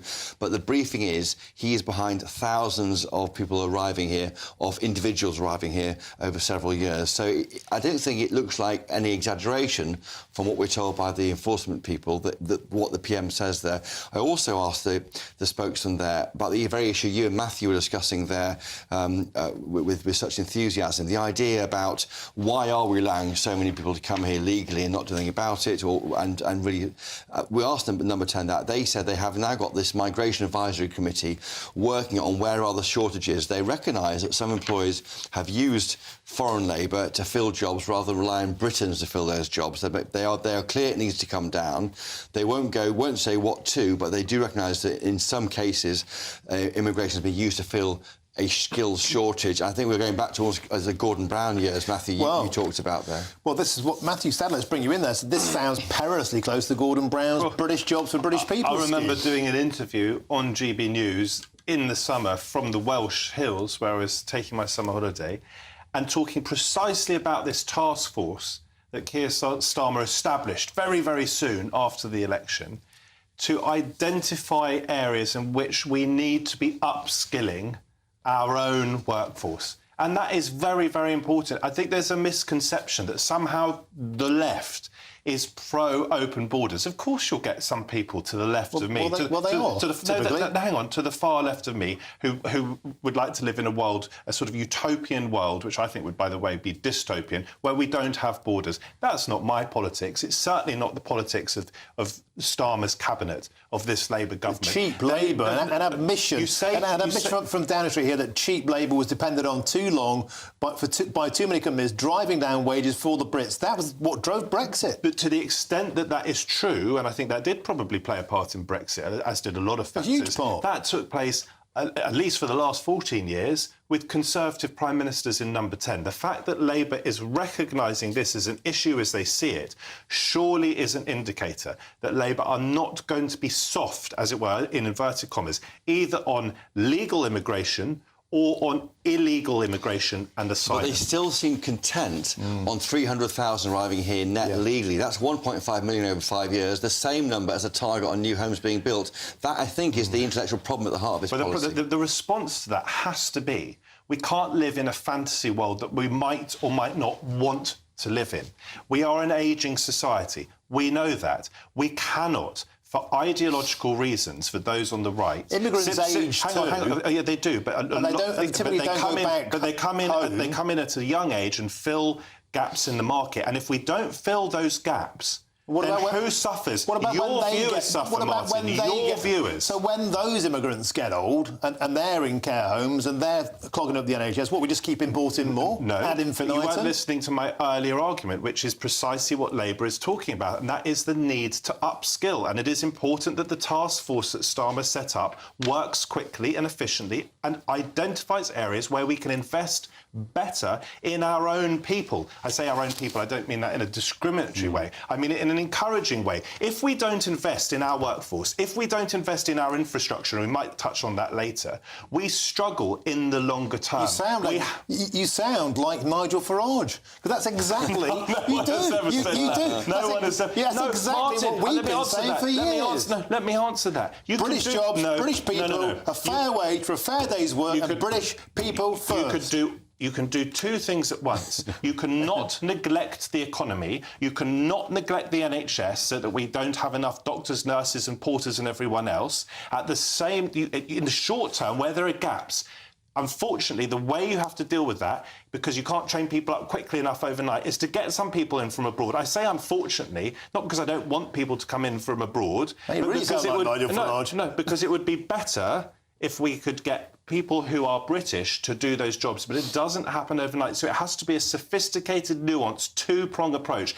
Where there are gaps, you have to fill them. Otherwise, we don't have people to look after us when we're dying. But in the meantime, get on, identify where we can do more upskilling of British people and do it. I've got nothing against people from abroad. I want British people to have jobs where they can, but we need both, at least in the short term. Matthew Sadler, excellent. Chris Hope, thank you for that information. No one has ever accused me of sounding like Nigel Farage. There's always a first, and it happened right here on GB News. Matthew Sadler, you're a great sport. Thank you very much. Chris Hope for that information. Excellent too. Now, continue this conversation about why Britain's immigration surge is bigger than all of the other rich nations with a human rights lawyer next. I'm Martin Daubney on GB News, Britain's news channel.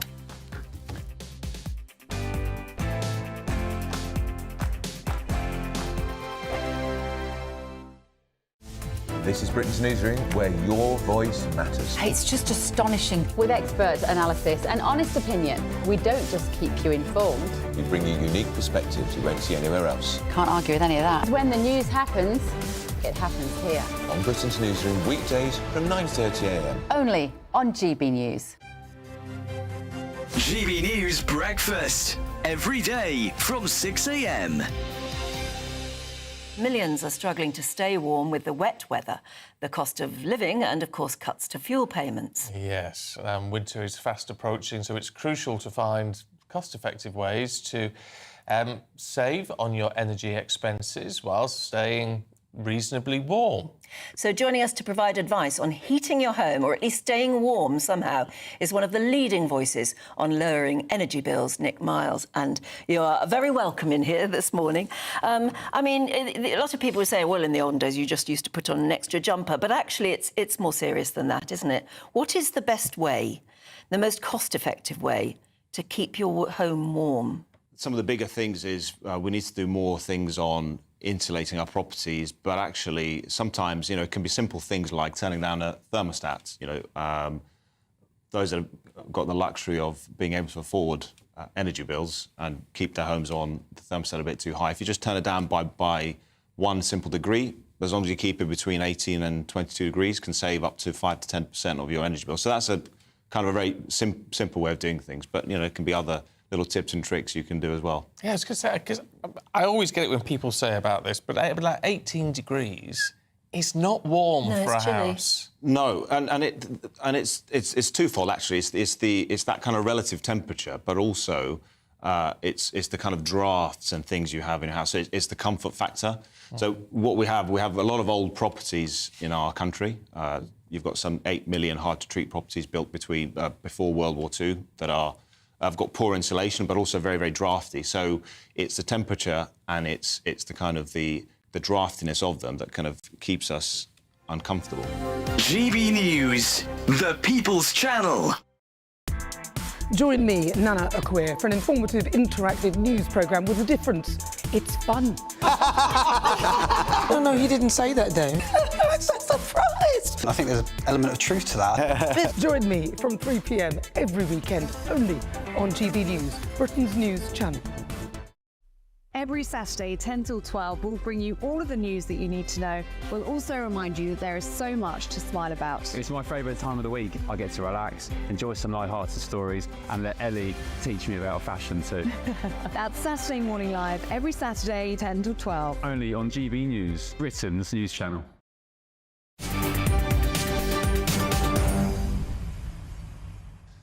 Welcome back. It's 4:27. I'm Martin Daubney on GB News. Now, according to the Organisation for Economic Cooperation and Development, Britain saw the biggest surge in immigration of any rich nation last year. Figures reveal that nearly 750,000 new permanent-type migrants moved to the UK last year, up from 488,000 in 2022. Now, this represents an astonishing rise of around 53%. And let's discuss this further now with a human rights lawyer and great friend of the show, David Hay. David, always an absolute delight to have you on the show. David, we talk a lot about illegal immigration, but this is through the front door, and the figures are simply off the chart. Good afternoon. Exactly. I mean, you know, I've said before that the issue that we need to get a handle on is legal immigration, because that's where the numbers are. And then not just that, but also people that overstay from legal immigration. And I think, you know, if anyone was in any doubt of the significance of legal immigration into this country, the fact that in percentage terms, we're ahead of the US, and in real terms, the only one ahead of us is the US, shows you the significance of this issue that Keir Starmer's got to tackle. And when you look at the figures as well, we dwarf any European nation. We've had a 53% surge. Austria is the nearest on 13%. Nobody comes close to our surge in immigration. We're often told we're a racist, unwelcoming hellhole, and yet it seems those coming here completely disagree. People are falling over themselves to get to the United Kingdom, and unfortunately, David Hay, politicians seem to be falling over themselves to hold the door open. Absolutely. I think, you know, the draw of the UK is clear around the world when you look at those figures. And successive governments have failed to tackle the problem. But one thing that you're also seeing as well is that in people focusing on these figures and changes that the last government made, I'll give you an example where British people in this figure are actually suffering. So if you're a British person married to a foreign national and you want that foreign national to join you here, the minimum income requirements that you as a British citizen have gone up significantly. So effectively, if you're married to a foreigner, you can only bring that foreigner in if you're wealthy. So there's areas like that that we need to focus on as well. But it really is a wide problem that needs fixing. And meanwhile, in the United States, Donald Trump has come in, is saying we're going to build the wall, we're going to deport millions. They're the #1 destination in the planet in terms of absolute numbers, 1.2 million. We're second, astonishing, second in the entire world, 747,000. Do you think there's any appetite on this side of the pond to do anything similar? We can't build a wall, but we could do something more radical than what we've got now. Or do you think we'll be having the same conversation, David Hay, over and over again in the years to come?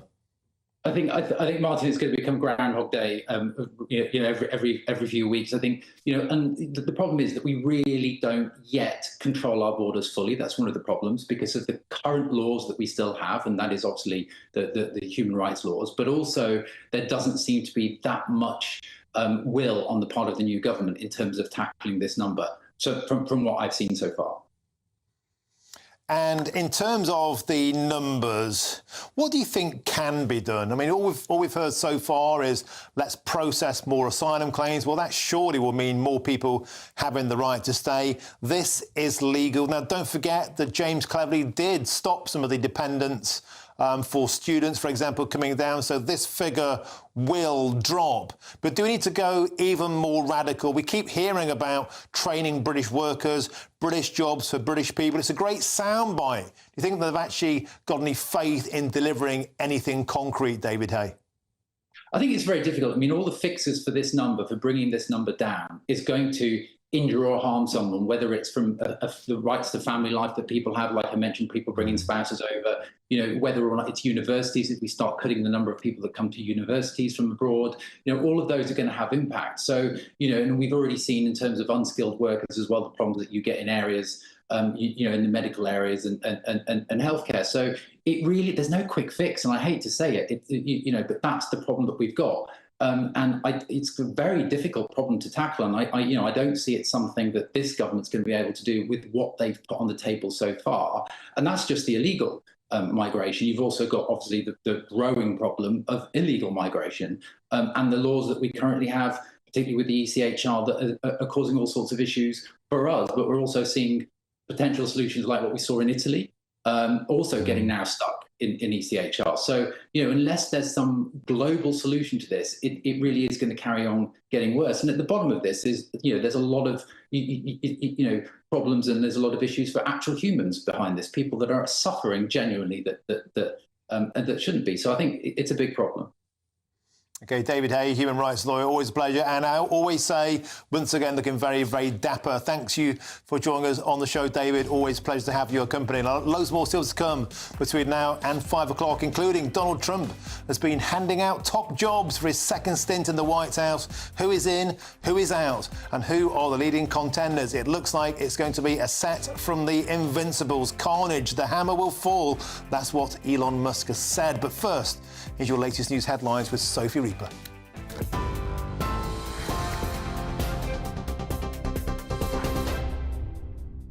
A very good afternoon to you. The time is just after 4:30, and these are your latest headlines. Law enforcement agencies in the UK, Belgium and the Netherlands have arrested a major supplier of small boats and engines to criminal people smugglers. The suspect, a 44-year-old Turkish national, was arrested after arriving at Amsterdam airport. Dutch authorities plan to extradite the man to Belgium to face charges as part of an organised criminal operation. The National Crime Agencies say that the suspect has been a top target of investigations for years. A 60-year-old woman arrested on suspicion of manslaughter following the deaths of 3 elderly people at a Swanage care home has been released from the investigation without charge. Dorset police said the deaths of the 3 residents, 2 men aged 74 and 91, and an 86-year-old woman, are still being treated as unexplained. 7 people were also taken to hospital as a precaution when the property was evacuated following the incident last month. Fewer pharmacies could be open in the evenings and weekends from the new year. That's after pharmacy owners voted in favour of collective action for the first time in their history. Some could also withdraw from providing emergency contraception and stop smoking services. The National Pharmacy Association said its members have, quote, been forced into an untenable position by a decade of underfunding. More than 3,000 independent community pharmacies in England, Wales and Northern Ireland took part in the ballot, with 97% of those who voted saying they would serve notice on opening hours above the minimum required by their contract. Earlier, the chief executive of Peak Pharmacy told GBNews this action is a cry for help. Pharmacy and the General Health Service is in a sorry state now, unfortunately. Community pharmacy has suffered under the imposition of a 10-year fixed funding deal, effectively, which has really meant that it's now straining in every direction to continue to uphold a service that frankly is starting to deteriorate. A 62-gun salute has taken place at the Tower of London this lunchtime to honour King Charles' 76th birthday. Today is the monarch's actual birthday, following the official celebration marked by trooping the colour in June. Earlier this morning, the royal family posted a new image of the King on X, and the Prince and Princess of Wales wished the King a happy birthday with this image on Instagram. And despite it being his birthday, the King is still carrying out his official duties today. He's opened 2 coronation food hubs designed to bridge the gap between food need and food waste in the UK. For now, those are your latest GB News headlines. I'm Sophie Reaper. More from me in the next half an hour. For the very latest GB News direct to your smartphone, sign up to News Alerts by scanning the QR code or go to gbnews.com/alerts.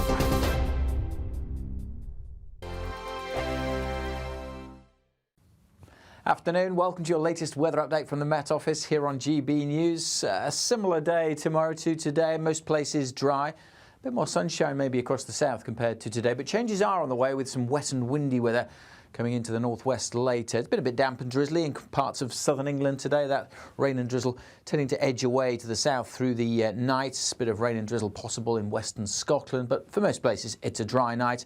Staying cloudy over northwest England, Northern Ireland and across eastern England, but with some clearer skies over parts of the Midlands, southern England. A touch of frost is likely, as it is across parts of eastern Scotland. And as well as some frost in rural parts of the south, there could be some fog patches which may linger well into Friday morning. Shouldn't be too foggy over northern Scotland. It's a bit more of a breeze here, so any fog that forms will clear pretty quickly. The northeast starting sunny, but western Scotland starting pretty drab.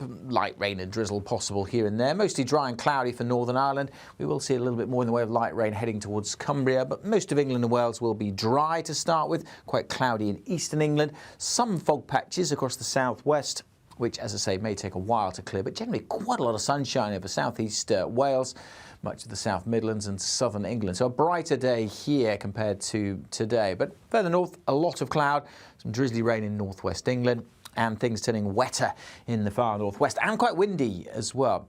Temperatures getting to double digits, a little cooler in the south compared to today, but feeling pleasant with some sunshine. That band of rain sinks south on Friday nights. Could be very windy for a time on Friday night across the Northern Isles. And we'll see this zone of wet weather just sinking across England and Wales on Saturday. Much of the south staying dry, but increasingly cloudy. Further north turning brighter with some blustery showers into the northwest and, crucially, turning colder. Temperatures across the north on Saturday struggling to get out of single digits and turning colder for all of us by Sunday. Bye for now. The latest GB News travel. Good afternoon, I'm Jules Buckley. There's still some queues in West Yorkshire this afternoon on the M1, so heading southbound Ossett Junction 40 to Wakefield 39. There's a breakdown there, a lane closure in place, slow going. Queues also on the southbound side of the M1, heading down towards Nottingham and Derby Junction 25. Lane 104 is coned off there, a collision causing delays on the approaches. Wiltshire next, the westbound M4 at the turn off for Swindon East at Junction 15. Now there's emergency bridge repair, so a lane closed on the exit slip, and that's pretty slow going. And the anti-clock M25 towards Dartford 1B, all lanes have now reopened following an earlier collision, so we're back on the move, though we're still seeing heavy queues in patches back towards the M20, the Swanley interchange at Junction 3. And that's the latest. You can stay up to date throughout the day by visiting our website gbnews.com.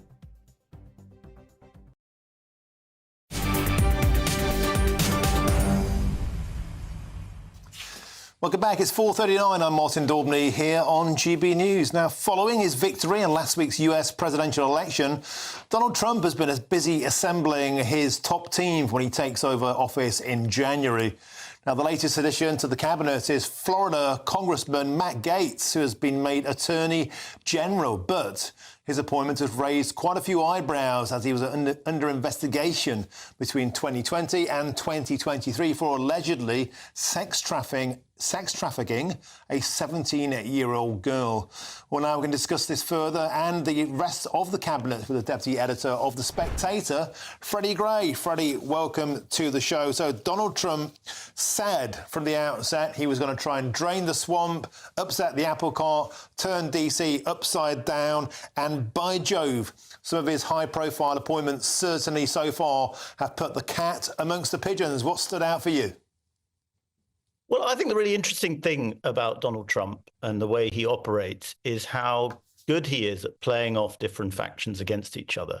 So you have these sort of, if you like, eccentric, wilder picks like Matt Gaetz to be Attorney General, which really has made jaws drop across Washington and people are pulling their hair out. At the same time as you had, last night finally confirmed by Trump that Marco Rubio was going to be Secretary of State. Marco Rubio is a figure that is much more reassuring to, if you like, the foreign policy establishment, so much so that he actually distressed quite a lot of the kind of MAGA loyalists around Trump. However, the Gaetz pick has really got everyone's head spinning. That investigation that you mentioned into possible child sex trafficking was dropped last year, so he has been cleared of that. But a very interesting wrinkle in this appointment is that Gaetz immediately resigned as a congressman upon the announcement of the Attorney General being made public. And it's thought that he did that because there's an ethics committee report into him coming out on Friday, or it was due to be coming out on Friday. The question now is whether that has been dropped, and if Trump was aware of that. If he was aware of that, it's quite possible that he is teeing himself up for a clash with Washington, with Congress, and Republicans in Congress over Gates, which is a fascinating potential clash. Because the Congress has just appointed a Senate leader in John Thune, who was not Trump's choice. So is this a sort of demonstration of Trump's power? Is it what they're calling a loyalty test from Trump, the rest of the Republican Party? We wait and see. Yeah, because it would certainly force people to either stand with him or against him, and would that influence their future roles or not? And meanwhile, Freddie, elsewhere, some real red meat has been thrown out. Tom Homan, the border czar, he's a former cowboy hat-wearing Border Patrol officer, absolute no-nonsense individual there. The Defence Secretary, Pete Hegseth, the former Fox News channel, and, of course, an Army veteran himself. He's posed before his Y fronts with a star-spangled banner. Again, another red meat MAGA appointment. And then, of course, there's Elon Musk saying he's going to tear apart the civil service and save trillions of dollars in tax cuts. Astonishing impact already, and he's not even in office. Well, yes, I mean, Trump's ability to trigger the pomposities of Washington is quite astonishing. And I mean, in picking Hegseth, he is trolling, I think, really. It's an extraordinary appointment. I mean, Hegseth, yes, he's a Harvard graduate. He's a lot more intelligent than he looks, or than he sort of presents himself as being. But he's a very, very colourful figure, and he will drive the defence establishment mad. I think Trumpists have a good argument against that, which is that, you know, if you think he's a chaotic figure, what do you think about defense spending in the last 20 years? The Defense Department has wasted trillions and trillions of dollars on pointless wars, on extremely corrupt contracts. Look into the F-35 jet contracts and the amount of money the Pentagon wasted on that. So sort of throwing in a kind of chaos, a hand grenade figure into that is a very Trumpist move. And it upsets a lot of people. Hegseth and Gates are quite similar in that respect. Homan, I think, is a more sincere appointment to deal with the border problem. He's described as a cop's cop. And yes, he'll drive Democrats in Washington mad. But there's a lot of sort of people who actually want to deal with the border crisis who think he's a very sensible choice. I think Gates and Hegseth, so defense and the Attorney General, they are more ones where even people who quite like Donald Trump are thinking, you know, whoa, what's he trying to do here? And meanwhile, Freddie Gray, this side of the pond, one of life's great constants, Sadiq Khan has come out and called Donald Trump a racist, an Islamophobe, homophobic and sexist. Almost a full house, nothing new there. Well, I mean, very rare for me to want to give Khan any credit whatsoever, but at least he's consistent, whereas David Lammy is reverse ferreting at great speed. Super stuff. Always a pleasure to have you on the show. That's the deputy editor there at The Spectator, Freddie Gray. Thank you very much for joining us on the news. Now, next is free speech under attack. I'll be joined next by a common sense police and crime commissioner who wants these ridiculous non-crime hate incidents simply junked. I'm Martin Daubney on GB News, Britain's news channel.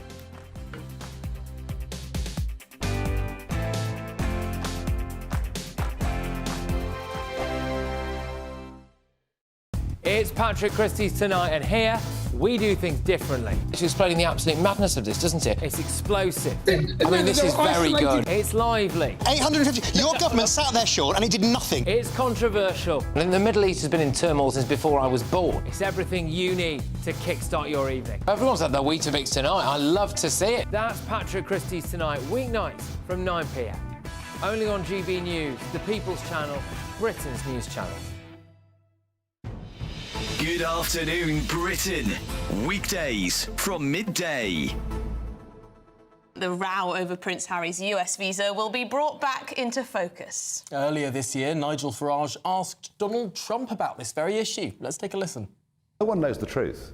What did he put on his American visa form? If they know something about the drugs and if he lied, you'll have to take appropriate action. Appropriate action? What could that mean? Well, the fractured relationship between the president-elect and the royal couple, or ex-royal couple, I should say, began in 2020 when the Sussexes urged American voters to stay clear of Trump, urging them to reject hate speech, misinformation and online negativity. OK, well, to break down this story for us, we're joined by royal commentator Richard Fitzwilliams. Richard, so what are the chances of Trump saying, you know what, Harry, time to get out of here?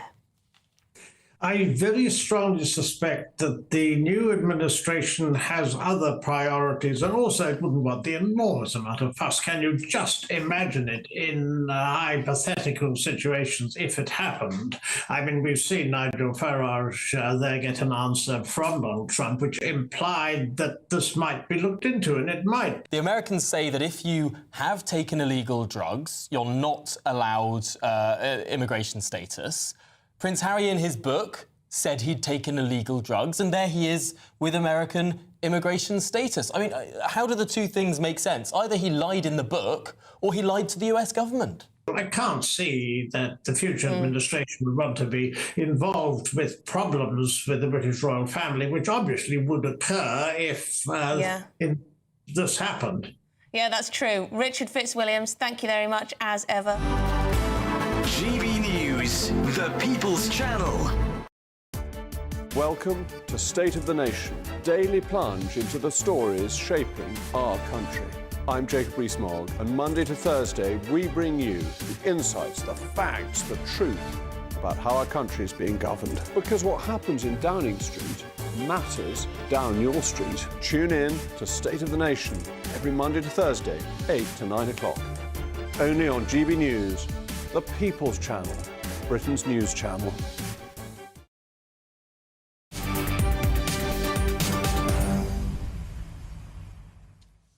Welcome back. Your time is 4:48. I'm Martin Daubney here on GB News.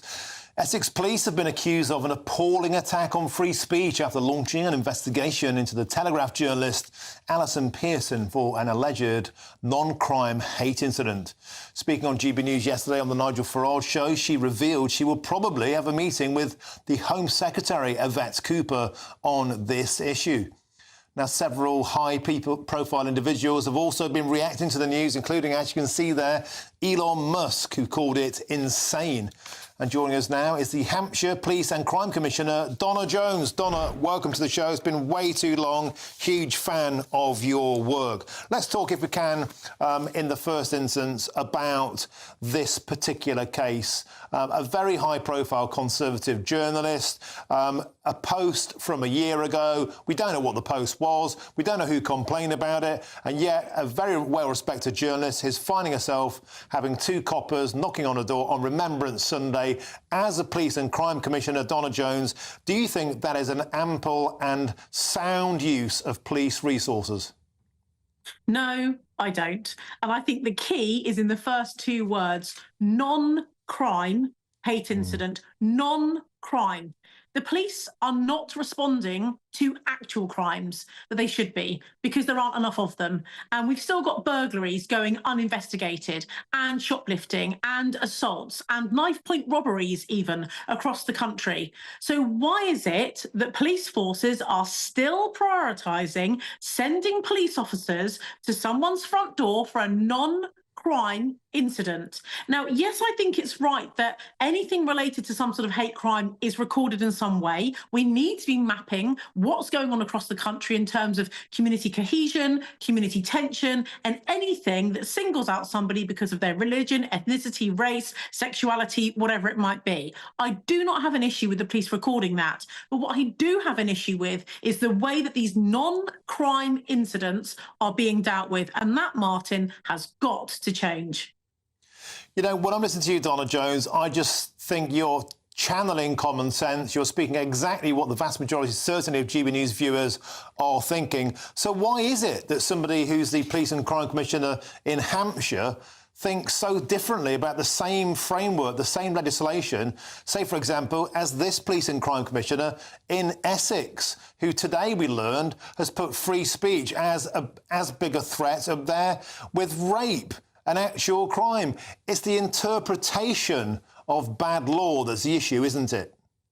Well, it is. It is bad law. You're absolutely right. And who is the legislator in this country? It is Parliament. They're the ones that create this law. They are the ones that create laws like this and ask through the Cabinet Secretary, through the Home Secretary, for these pieces of legislation to be monitored. Now, actually, I can tell you that police forces, chief constables, police and crime commissioners are as frustrated as the public about having to spend precious time, resource and energy on investigating these sorts of things.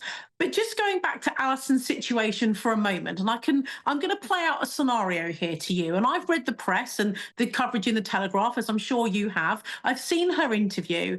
And I think what's clear is that police officers, it appears, are sent to this non-crime hate incident to have a conversation with her and to invite her in for a voluntary interview. This is very often what happens. Now, she quite rightly, being a bright, engaged person, understanding this piece of legislation, having written about it many times previously, says, well, one, what was the incident? What is the tweet I put out? When was it? It was a year ago. Which tweet was it? I tweet all the time. That's the nature of my job. And two, who's made the report? Now, under the rules of natural justice, she has been prevented from knowing what tweet and who's made the complaint about her. So she quite rightly says, I'm not coming in for a voluntary interview on that basis.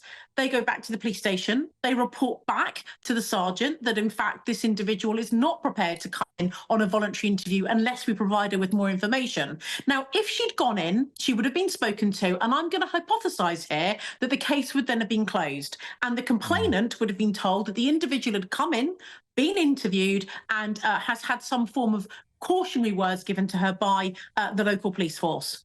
Now, because she didn't go in, they can't close it down on that scenario I've just given you. So then the sergeant makes the decision to open it as an actual investigation, treating it as a crime because the individual wouldn't come in for a voluntary interview. This is wasting so much public money. It is ridiculous. Donna Jones, thank you very much. We simply run out of time, but it's great to have on the show. That's the Hampshire Police and Crime Commissioner, Donna Jones. Thank you very much. Now, Essex Police have released a statement, and it's this. Essex Police cuts crime. There are over 9,000 fewer reported offences in the last year and 20,000 fewer than 5 years ago. Our officers and staff, some of which are military veterans, work 24 hours a day, 7 days a week to keep the public safe and investigate crime. Now, don't go anywhere. Soon I'll be joined by Lee Anderson on the show. It's going to be very, very lively. I'm Martin Daubney on GB News. But now's your weather with Alex Deakin.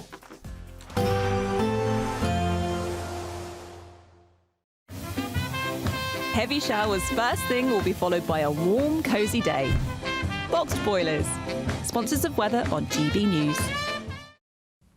Afternoon, welcome to your latest weather update from the Met Office here on GB News. A similar day tomorrow to today, most places dry. A bit more sunshine maybe across the south compared to today, but changes are on the way with some wet and windy weather coming into the northwest later. It's been a bit damp and drizzly in parts of southern England today. That rain and drizzle tending to edge away to the south through the night. A bit of rain and drizzle possible in western Scotland, but for most places it's a dry night. Staying cloudy over northwest England, Northern Ireland and across eastern England, but with some clearer skies over parts of the Midlands, southern England. A touch of frost is likely, as it is across parts of eastern Scotland. And as well as some frost in rural parts of the south, there could be some fog patches which may linger well into Friday morning. Shouldn't be too foggy over northern Scotland. It's a bit more of a breeze here, so any fog that forms will clear pretty quickly. The northeast starting sunny, but western Scotland starting pretty drab. Light rain and drizzle possible here and there. Mostly dry and cloudy for Northern Ireland. We will see a little bit more in the way of light rain heading towards Cumbria, but most of England and Wales will be dry to start with. Quite cloudy in eastern England. Some fog patches across the southwest, which, as I say, may take a while to clear, but generally quite a lot of sunshine over southeast Wales, much of the South Midlands and southern England. So a brighter day here compared to today. But further north, a lot of cloud, some drizzly rain in northwest England, and things turning wetter in the far northwest, and quite windy as well. Temperatures getting to double digits, a little cooler in the south compared to today, but feeling pleasant with some sunshine. That band of rain sinks south on Friday nights. Could be very windy for a time on Friday night across the Northern Isles. And we'll see this zone of wet weather just sinking across England and Wales on Saturday. Much of the south staying dry, but increasingly cloudy. Further north turning brighter with some blustery showers into the northwest and, crucially, turning colder. Temperatures across the north on Saturday struggling to get out of single digits and turning colder for all of us by Sunday. Bye for now. Expect a warm front, moving from the kitchen right through to the rest of the house. Boxed Boilers, sponsors of weather on GB News. The latest GB News travel. Good afternoon, I'm Jules Buckley. Issues in Glasgow for the Victoria Bridge at the moment, currently closed in both directions due to a police incident. Now, there's a breakdown on the southbound M1 blocking a lane. That's Ossett Junction 40 to Wakefield's Junction 39, slow going. A collision too in the southbound M1, just heading down towards Nottingham and Derby at Junction 25. Lane 104 is currently coned off. Naturally, it's causing queues.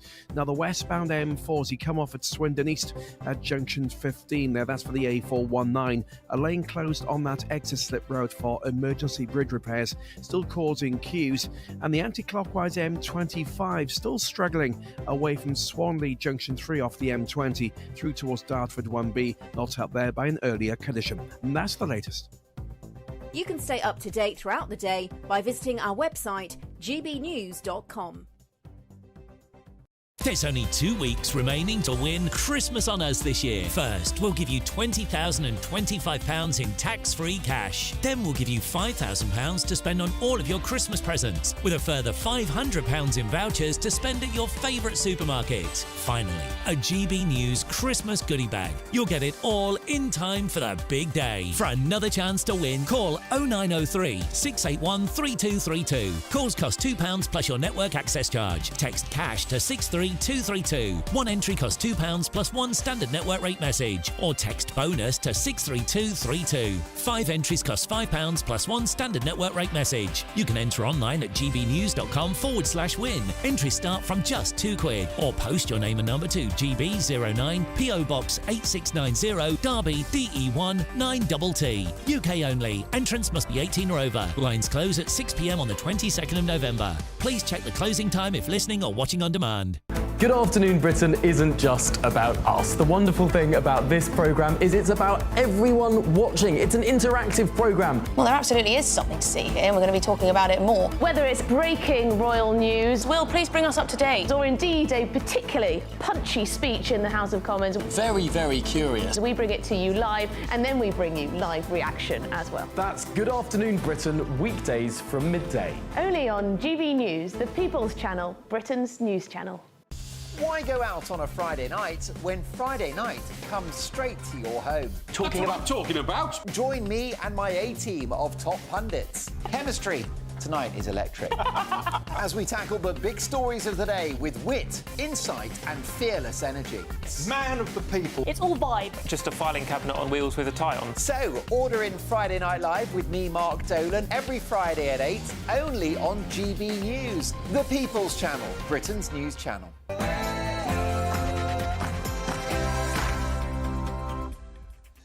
A very, very good afternoon to you. It's been a cracking afternoon and there's still more to come. It's 5 p.m. Welcome to the Martin Daubney Show here on GB News, broadcasting live from the heart of Westminster and all across the UK. On today's show, a major supplier of migrant boats has been arrested in a joint operation between Dutch, Belgian and UK authorities.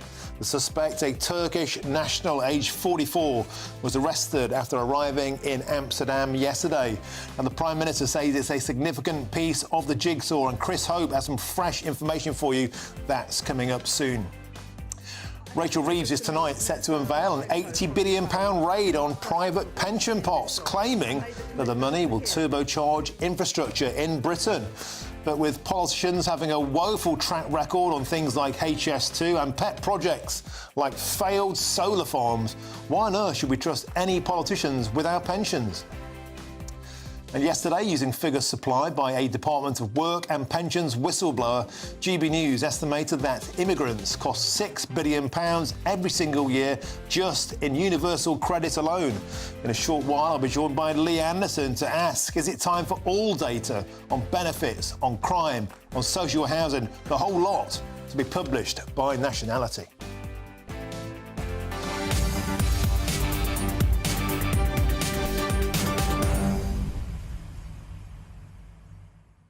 Welcome to the show. Pleasure to have your company. So in a short while, we're joined by Lee Anderson. Some astonishing figures out today. OECD immigration data, 746,900 permanent right to stay immigration came into the UK last year. We're second in the world, only to America on 1.2 million. They've got Donald Trump. He's trying to build a wall, to deport illegals. Have we got people in power to take back control of our borders? Or are we in this doom loop of saying one thing and doing another? Will we ever take back control of our borders? Or is it Hotel Britannia, where the doors are always open? Get in touch, gbnews.com/your say. But now here's your headlines, and it's Sophie Reaper.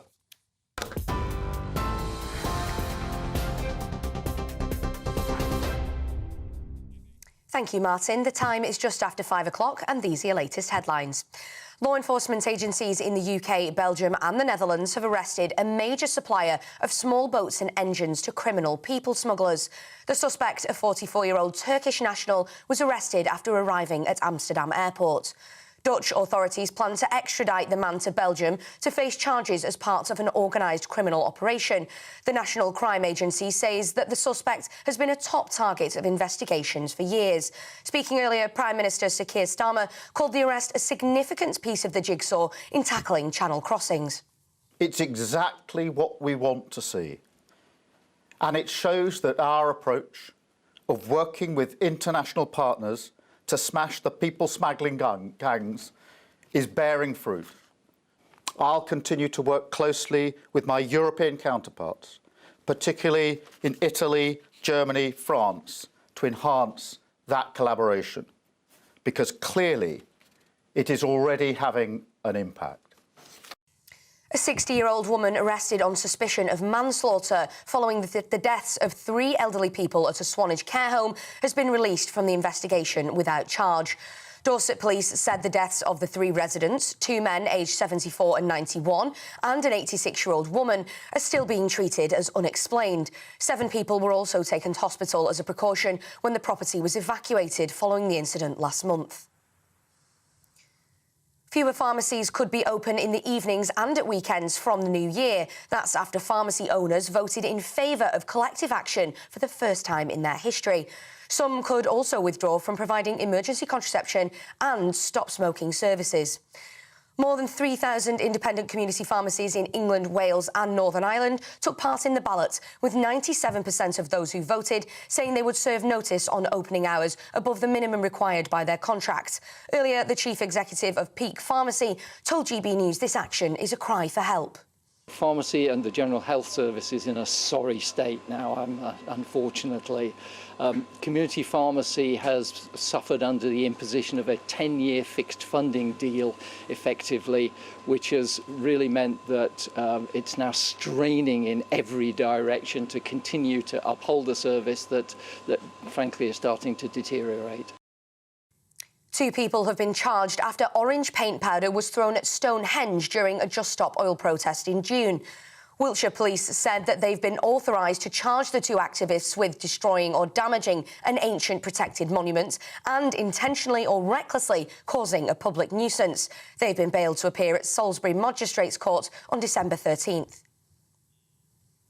The Chancellor is expected to use her first Mansion House speech today to outline reforms to pensions, telling city bosses she has a plan to boost the economy. Rachel Reeves will reportedly propose an overhaul of Britain's pension fund industry by introducing pension megafunds that could help unlock £80 billion worth of investment in businesses and infrastructure. Under the plans, the reforms will be introduced through a new pension schemes bill next year. That will see pension funds invest in assets that have higher growth potential. Pensions Minister Emma Reynolds outlined the plans earlier today. Pensions Minister, let me be absolutely clear that it is these two objectives that I'm holding in my mind all the time, which is boosting investment in our own economy, but at the same time boosting pension savers' retirement incomes. This is a win-win situation. And in royal news, a 62-gun salute has taken place at the Tower of London this lunchtime. That's to honour King Charles' 76th birthday. Today is the monarch's actual birthday, following the official celebration marked by trooping the colour in June. Earlier this morning, the royal family posted a new image of the King on X, and the Prince and Princess of Wales wished the King a happy birthday with this image on Instagram. And despite it being his birthday, the King is still carrying out official duties today. He's opened 2 coronation food hubs designed to bridge the gap between food need and food waste in the UK. Those are your latest GB News headlines for now. It's back to Martin Daubney. For the very latest GB News direct to your smartphone, sign up to News Alerts by scanning the QR code or go to gbnews.com/alerts.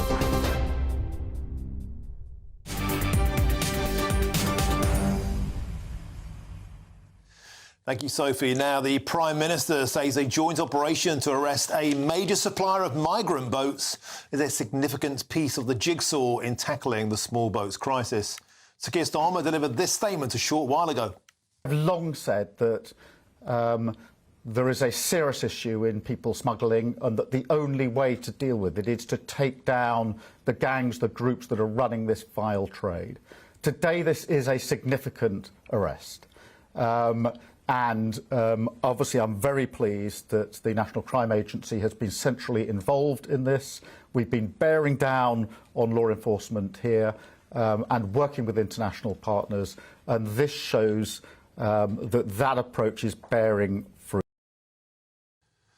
Well, Sir Keir Starmer desperately needed a good news story on smashing the gangs. And let's bring in GB News' political editor, Christopher Hope, who joins me in the studio now. Chris, was this a significant victory? I believe you've got some more news for us.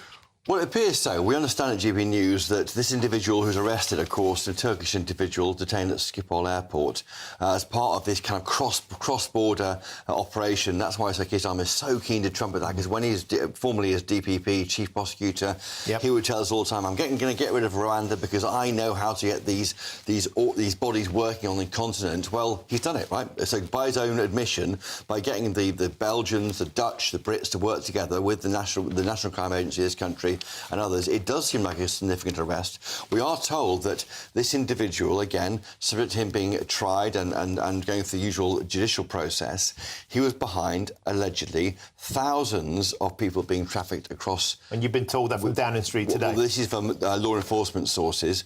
Thousands have come across the channel. That's why it matters so much. He's apparently the facilitator, the boats and the engines, brought in Germany, stored in Germany from Turkey, and then to the border. So this individual is important, it seems, and that's why he can say is a significant deal here, an impact, I think, on those coming across from northern France, because numbers are so big. 33,000 come so far this year, up a fifth year on year, looking towards 40,000 by the end of the year. That's illegal arrivals coming across on these boats. If they can deal with the supply of the boats, the engines, just maybe this government can get a grip on the problem. And meanwhile, of course, these fresh figures out today, staggering figures, Chris. OECD figures show a 53% year-on-year increase in legal migration. This is through the front door. 747,000 new permanent-type migrants in the UK. That's second in the world, only to the United States, 1.2 million there. This is a huge, huge problem. Any sign from the government that they're getting a grip on the legal migration, the front door? No, not really yet. I mean, the 746,000 who came through, they're the permanent type migrants, according to the OECD. That is on the Conservative Party's watch. Yes. When they were here, they did that. The political damage is to them, not to Labour. Now, measures taken that were brought into force by the Tory government at the back end of last year, earlier this year by James Cleverly, the Home Secretary, will crack down on family members. Despite that, the OBR, this independent forecast of the Treasury, does say 300,000 people arrive here every year before the end of the decade. That's about 1.5 million people arriving here, and guess how many homes they want to build? 1.5 million. So we're almost standing still in providing somewhere for these people to live, and that's the problem. We heard, though, just now from the Downing Street, they say these figures need to come down. They say that it's far too high, and they do say, number 10 now, that many times employers have used migration to plug skills gaps, and that is not acceptable. So they are looking at IT and engineers. Are they required?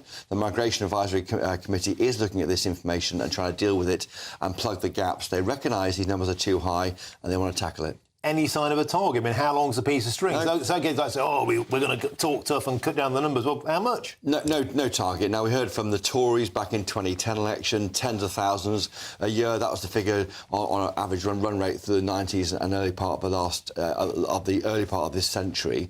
But no, the commitment we have in this government is the overall level must be properly controlled and managed. So that is a political conversation. We know what our viewers and readers think here. They think it's too high because they worry about the impact on GP surgeries, schools, school places. They think, if you're going to do this, let's have the services to correspondingly match. And you're exactly right. 1.5 million arrivals, 1.5 million houses, net standstill. Yeah. Of course, people who come to the country always have children in greater numbers. It's always been the same for when the Brits, when the Irish, when the Germans went to America. Yeah. 'Twas ever thus. So we're not going to move forward, but there is at least a little whiff there of training British workers, British jobs for British people. A bit like Gordon Brown. Goes back to Gordon Brown's time. British jobs, British workers. The back end, like 28, 29. I was there when it was announced at the Labour Party conference. Widely mocked, I think, at the end of that administration, but it was an attempt, I think, to tackle it. I should say, going back to the arrest, by the way, I meant to say earlier, this individual, we don't know who he is, and he probably would deny allegations against him. We don't have that yet, but it does look like, from law enforcement sources, he is a kingpin. Of course, he would deny wrongdoing. OK, super stuff. Chris Oban, thank you for that information. Hot off the press there from Downing Street. Always a pleasure. Chris Hope. Now, moving on, Chancellor Rachel Reeves is planning what she calls the biggest pension reform in decades in an attempt to boost economic growth. But experts have warned that this radical shape-up risks putting retirements in danger and leaving taxpayers on the hook if these investments go wrong. So do the government need to get their paws on our pension pots, or should they keep them off? Well, joining us now to discuss this is the pensions expert at the Lancat, Tom McPhail. Tom, welcome to the show. Here's my problem with this idea. It sounds great. 80 million quid has been identified. Oh, that's a nice sum of money. We can use that to build railways. We can use that to build wind farms. We can use that for great British energy. But a pension manager's job is to increase the amount of profit for the pension pot, not to invest in pet projects. Has this idea got any merit, or is it pie in the sky? You've hit the nail on the head there, Martin. So there is some merit in what the government's doing. They want to consolidate the UK's very fragmented pensions industry, lots of local government pension schemes, lots of private employers' pension schemes. There are arguably too many pension schemes. So if we can crash them all together, we create economies of scale, fewer, bigger, better run pension schemes, more efficient, fewer consultants getting paid, fewer investment advisors getting paid, everything works better, and then that leads through to better investment returns. So that's half the equation, and I think everyone would sign up to that. I think the pensions industry is behind all of that. The other half of the equation, it's like Rachel Reeves is trying to take us from one bank of a river to another, and she's laying these stepping stones, but there's a big gap in the middle. We're all going to fall into the water because she's making this leap of faith that once they've crashed these pension schemes together, and we've got these big schemes, that those pension schemes will then invest in the UK economy. It will invest in infrastructure and startups and all the things that she needs to get re-elected in 5 years' time by creating economic growth. And as you said, that's not the job of the pension schemes. That's not the job of the pension scheme trustees and managers. It's their job to maximize returns for investors. We heard from Emma Reynolds a couple of minutes ago saying it's a win-win. It'll produce better returns for investors and it'll produce economic growth. Well, I don't think they've made the case for that yet. And I think it remains to be seen whether the pension fund managers will actually choose to invest their members' money in the way that Rachel Reeves wants them to. And bear in mind, this is a government that thinks investing £22 billion in a carbon capture scheme is a good investment. So I'm not at all convinced that this is going to work out for them. Tom McPhail, I'm with Chris Hope, our political editor, in the studio. He's got a question for you. Tom, as a former pension trustee, I'm puzzled by this because surely these trustees, they are required to get the maximum return for their pensioners. And as you say, why if they can't guarantee the same size of return, why would they want to do this? Is there a risk that trustees might go in their own way and refuse to sign up to these mega funds? Absolutely right, Chris. And it's really interesting to see the government's announcement that came out today saying for the local government pension schemes, the government wants to set them a target for investing in local schemes. Well, it remains to be seen whether the pension administrators are willing to sign up to that, because you're absolutely right. Their job, their whole purpose is to maximize returns for their members, not to deliver on the political agenda of the government of the day. Thank you very much. Superb stuff. Tom McPhail, thanks for joining us on the show. You're the pensions expert at the Langcat. Thank you very much. Now, yesterday, using figures supplied by Department of Work and Pensions whistleblower, GB News estimated that immigrants cost £6 billion in universal credit every single year. Next up, we're joined by Lee Anderson to ask the question, is it time for all data on benefits, on crime, on social housing, the whole lot, to be published by nationality? Tell us the truth. I'm Martin Daubney on GB News, Britain's news channel.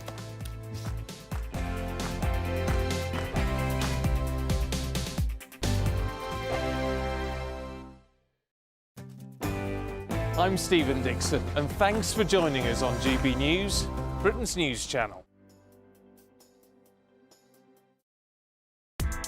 Join me, Nana Akweer, for an informative, interactive news programme with a difference.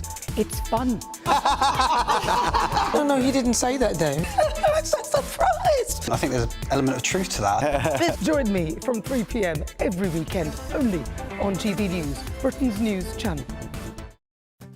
I'm Patrick Christie's. This is GB News, the People's Channel, Britain's news channel. This is GB News, Britain's news channel. Apparently, in the Mail, page 5, hard-pressed bosses already having to deal with deadlines, red tape and staff who won't actually come into the office over Christmas. And they're saying that Christmas parties this year are going to be as lame as ever because everyone's afraid of basically getting cancelled or misbehaving or getting sacked for their behaviour. Would you risk it, Trey, at Christmas? Do you know, I've actually never had a normal job in my life, so I wouldn't last a second because I'm not very politically correct. But it must be horrendous, really, because rather than enjoying yourself, you're having to completely always censor yourself. And it might be the most innocent of stuff that's said to someone that they then take offence to, which means you're going to probably just keep your mouth shut, which doesn't sound like the best of parties, does it, really? No. Tricky one, isn't it? Because you're not at work, so it's not an office issue if, you know, some banter and it's taken the wrong way. But still, it's still a work environment, isn't it? Yeah. If HR shows up, it's a work party. It's a work event. HR shows up, I'm gone. Yeah, well, that's what it is. And so even for us this year, first of all, it's the first year we're calling it a holiday party. I don't know how I felt about really? that. What, your company's doing that? Yeah, they're calling it a holiday party. Oh, no, well, no. Yeah, I know. I voted against. So they got rid of the word Christmas. Why? Because we want to be inclusive. How's it not inclusive to call it Christmas? I know. Trust me. Are you still going to go? I wouldn't bother going. I'd say no. I am going to go, but I'm going to go dressed as Mrs. Claus, and it's going to be Christmassy, and I'm going to make sure that Christmas enters the door with me. Yeah, you spread that Christian vibe. 100%. But outside of that, there is that element of HR showing up, and HR will be sober, and they've already prepped them to say, like, listen, this isn't your party. HR can have their party. This is your hangout. Yeah. Make sure everyone's being PC. GB News, the People's Channel. Every Saturday, 10 till 12, we'll bring you all of the news that you need to know. We'll also remind you that there is so much to smile about. It's my favourite time of the week. I get to relax, enjoy some light-hearted stories, and let Ellie teach me about fashion too. That's Saturday Morning Live, every Saturday, 10 till 12. Only on GB News, Britain's news channel. Hello there, I'm Eamon Holmes. Thank you for joining us on GB News, Britain's news channel.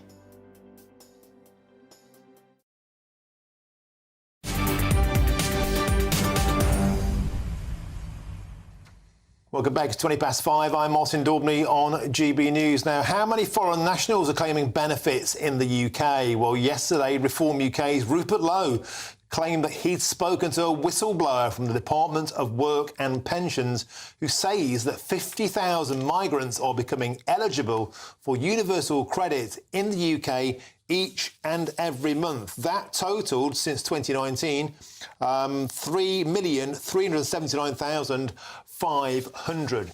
Now, a DWP spokesperson has phoned GB News and told us this: "We do not recognise this figure. It is a misrepresentation of DWP data. A successful habitual residence test outcome is not the same as a successful universal credit claim." Now, we've gone back to the department to ask what the true figure is. Like, if that's not the true figure, then tell us how much per year is spent on universal credit for foreign-born arrivals. We just want to know the truth. But, of course, we're still waiting for their response. And I suspect it might be a cold day in hell before we get it. Now, let's discuss this further with Labour activist and the writer Aisha Ali Khan. Aisha, welcome to the show. My question is very, very straightforward to you. In countries such as Denmark, we know exactly who's in prison, where they come from. We know who pays what taxes and where they come from. We know who takes what benefits and where they come from. It's a useful policy tool. Why aren't we doing the same in Britain? It's quite interesting because obviously this story's just come out, 50,000 applicants successfully being granted universal credit a month. I need to see the figures myself. I don't work for the DWP and I would have access to those figures from official sources anyway. I understand that the Reform MP has requested the figures, and until he gets those figures, it's all figures that we can just, there's no way of proving either way whether those figures are accurate, whether they're not accurate. And I think it's wrong to speculate until we actually see those figures directly from the horse's mouth. But Aisha, the whole point is we've repeatedly asked for those figures. We never get them. We're told that they're either not recorded or they're simply not available. And aside from this particular instance of universal credit by nationality, the broader question is, what are they afraid of? Why aren't we allowed to see this data as is published in Denmark? It shows, for example, that foreign nationals are very, very much more likely to end up in prison. They're much more likely to commit violent crimes. They're much more likely to pay less tax. And so why are we not allowed those kind of figures in Britain? What are they scared of? Actually, Martin, I just had a quick look myself over the last few years of figures that have been released already of nationalities, people claiming asylum. And I mean, last year and the year before, we had these huge headlines of Albanian nationals coming here seeking asylum and so on. That figure of Albanian national, for example, seeking asylum this year at the end of June has dropped by 80%. I mean, we do have figures. We've got figures from... Aisha, the asylum figures by nationality are published. No, we're not talking about that. We're talking about things that aren't published and why not, such as who commits the most crime and what types of crime, who claims the most benefits and what nationality are they, who pays the most tax or the least tax and what nationality are they.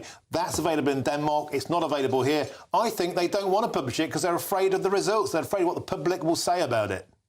I think you'll find, Martin, I actually absolutely agree that we need to have full transparency. We need to know where our public funds are going. We need to, like you said, for example, criminals, who's committing crimes, what nationality are they from, how they're being dealt with, are they being deported, etc., etc. I think until we have these figures, it's very wrong to start making figures up. I have no way of ascertaining that this 50,000 a month, which is 6,000 a year, this figure is accurate. And like we've just mentioned, the DWP, until they give us the figures, we cannot compare. And I understand there's anger, and I understand that people are going to be upset if taxpayers' funds are being spent in this way. But honestly, I think it's, quite frankly, it's fear-mongering. Until we know for definite, it's wrong to speculate, and it's wrong to claim that people are not paying their taxes, people are evading the system. I think you'll find that the number of people that don't pay their taxes are not Pakistanis or Iraqis or Syrian refugees. Aisha, please, what I'm saying is when the data is published in countries like Denmark, we can see that the highest taxpayers are the Americans, the Swiss, the Maltese, way above actually the median of the Danish. But right at the bottom, the lowest taxpayers are from nationalities such as Somalians, such as Bangladeshis. And when you correlate that with benefits, there is a high propensity of such nations to claim benefits. It gives us an accurate picture of who are the more beneficial people to have as part of a controlled and sensible and profitable immigration system. That's my point. The data is useful, and if we had it in Britain, we could use it in a sensible and controlled way. That's my point. See, I don't accept that, Martin. First of all, if we had figures, they would not be used in, you just said, a sensible way. They would be used to inflame tensions between communities. Now, our welfare system was set up to support the most vulnerable, to support the most needy amongst ourselves. If we it was set up for that purpose, but we don't know that it's still being used for that purpose. We don't know it's being abused. The data would help us to ascertain that. I'm sorry, I have to move on because our next guest has turned up now. Aisha Ali Khan, thank you very much for joining us. And I'm joined now by the Chief Whip of Reform UK, Lee Anderson, the MP for Ashfield, joins me now. Lee, you must have overheard a lot of that there. Without getting into the universal credit situation that Rupert Lowe, your colleague, brought up yesterday, my broader question is quite simply, what are they afraid of? Why can't we get this data along national lines about who's claiming the most benefits, who's committing the most crimes, who pays the most tax? Surely that'd be useful to have. I think what they're afraid of, Martin, they're afraid of what the data will actually say, and it's going to be quite embarrassing, not just on this government, but on the previous government as well. We know this. We know there's all sorts of crime statistics out at the moment, but they won't actually give us the ones that the people are requesting, Martin. It's same with the benefits. It's same with how much is being claimed by people who's not been in this country very long at all. And I tell you what, Martin, there'll be some pensioners sat here watching this tonight who's just had their winter fuel payment taken away from them after putting a shift in for the last 50 years in this country. They'll be looking at these figures and it's absolutely astonishing. And then they'll think to themselves, was it all worth it, Martin? Putting a shift in, day out, all those years, people can just arrive here and take hundreds of millions, billions of pounds out of the system which these people have paid into. And Lee Anderson, you've hit the nail on the head. The figures that we've made, which are, of course, they're estimates, they're guesstimates. A whistleblower gave us figures of the numbers who have applied for universal credit. We worked out the length of time that people typically claim universal credit. We worked it out at £6.5 billion a year. Now, that may be incorrect. And that's why we've been saying to the Department of Work and Pensions, so if we're wrong, what's the true figure? And Lee, they're telling us they don't have that information. Do you believe that? Do you think this information isn't collected? And if it's not collected, why not? I actually do believe it, Martin. I think they're incompetent. All these big government departments are incompetent. But actually, going back to your previous point, I think they are scared of actually delving down and getting these figures out because it would shock the entire nation what is costing us. We're continually being told, Martin, by people up there at the top that mass migration is a good thing. It benefits the country. Anybody with an ounce of common sense can see that it doesn't. We've got people coming into the country who are not net contributors. They're takers. They're takers from the system. A system, by the way, which people like your parents, my parents and ourselves have paid into all our lives to build up our public services, and we're just giving all that away to people that come into this country that's never paid a penny into the system in their lives. OK, Lee Anderson, I'm joined in the studio by Chris Hope. He's got a question for you. I can see the reason for wanting clarity here, Lee Anderson, but it's reading here from a House of Commons library note. They make clear here, and they're the independent, almost reviewers of information on behalf of you as an MP. They say here that most temporary migrants have no recourse to public funds, with human rights exceptions. There's under the various immigration laws, you can't just come here and claim benefits in the way you're saying. I know that the information is opaque from the DWP, but it might be that if they publish information you're requiring, it could tell a different story. Are you talking about legal migrants there, Chopper, or illegal migrants? Legal migration. Legal migration here. If you come here on a temporary visa, you don't necessarily get the access to the benefits you're saying.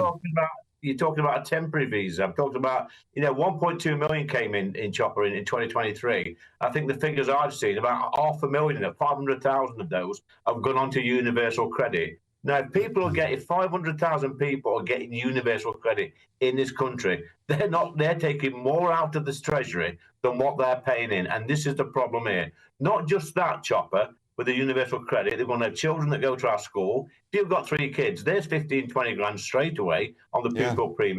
You've got healthcare, you've got housing, you've got all these other things that on top of that. And unfortunately, Chopper, we've got crime as well. That's on the increase. And we know a lot of foreign nationals are committing crimes or languishing in our jails. That's 40 to 50 grand a year as well. This is our money, Chopper. This is our money of a decade. What would you do?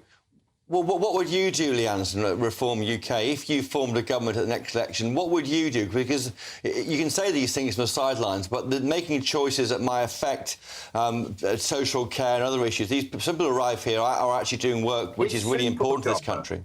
It's absolutely simple. We've got to have a sensible policy on migration, legal migration. Illegal, that's another argument altogether. We've got to look at the people coming in.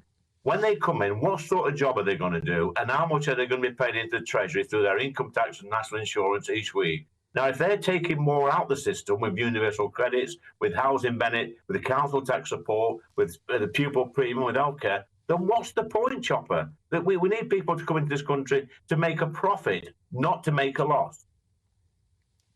OK, Lee Anderson, thank you very much for joining us on the show. Always a pleasure to have your company.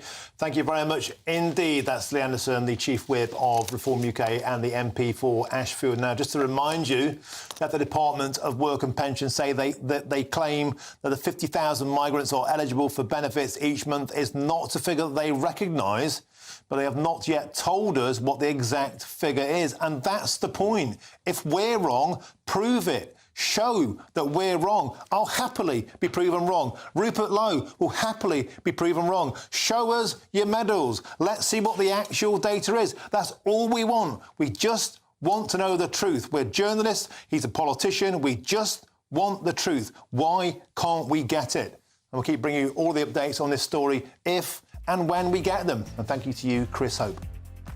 There's lots more still to come to now and 6 o'clock, including the first British champion of the Natural Olympia in Las Vegas joins me next. Look at that, what a fine figure of a man. He's almost as muscly as Chris Hope. But first, here's your latest news headlines with Sophie Reaper.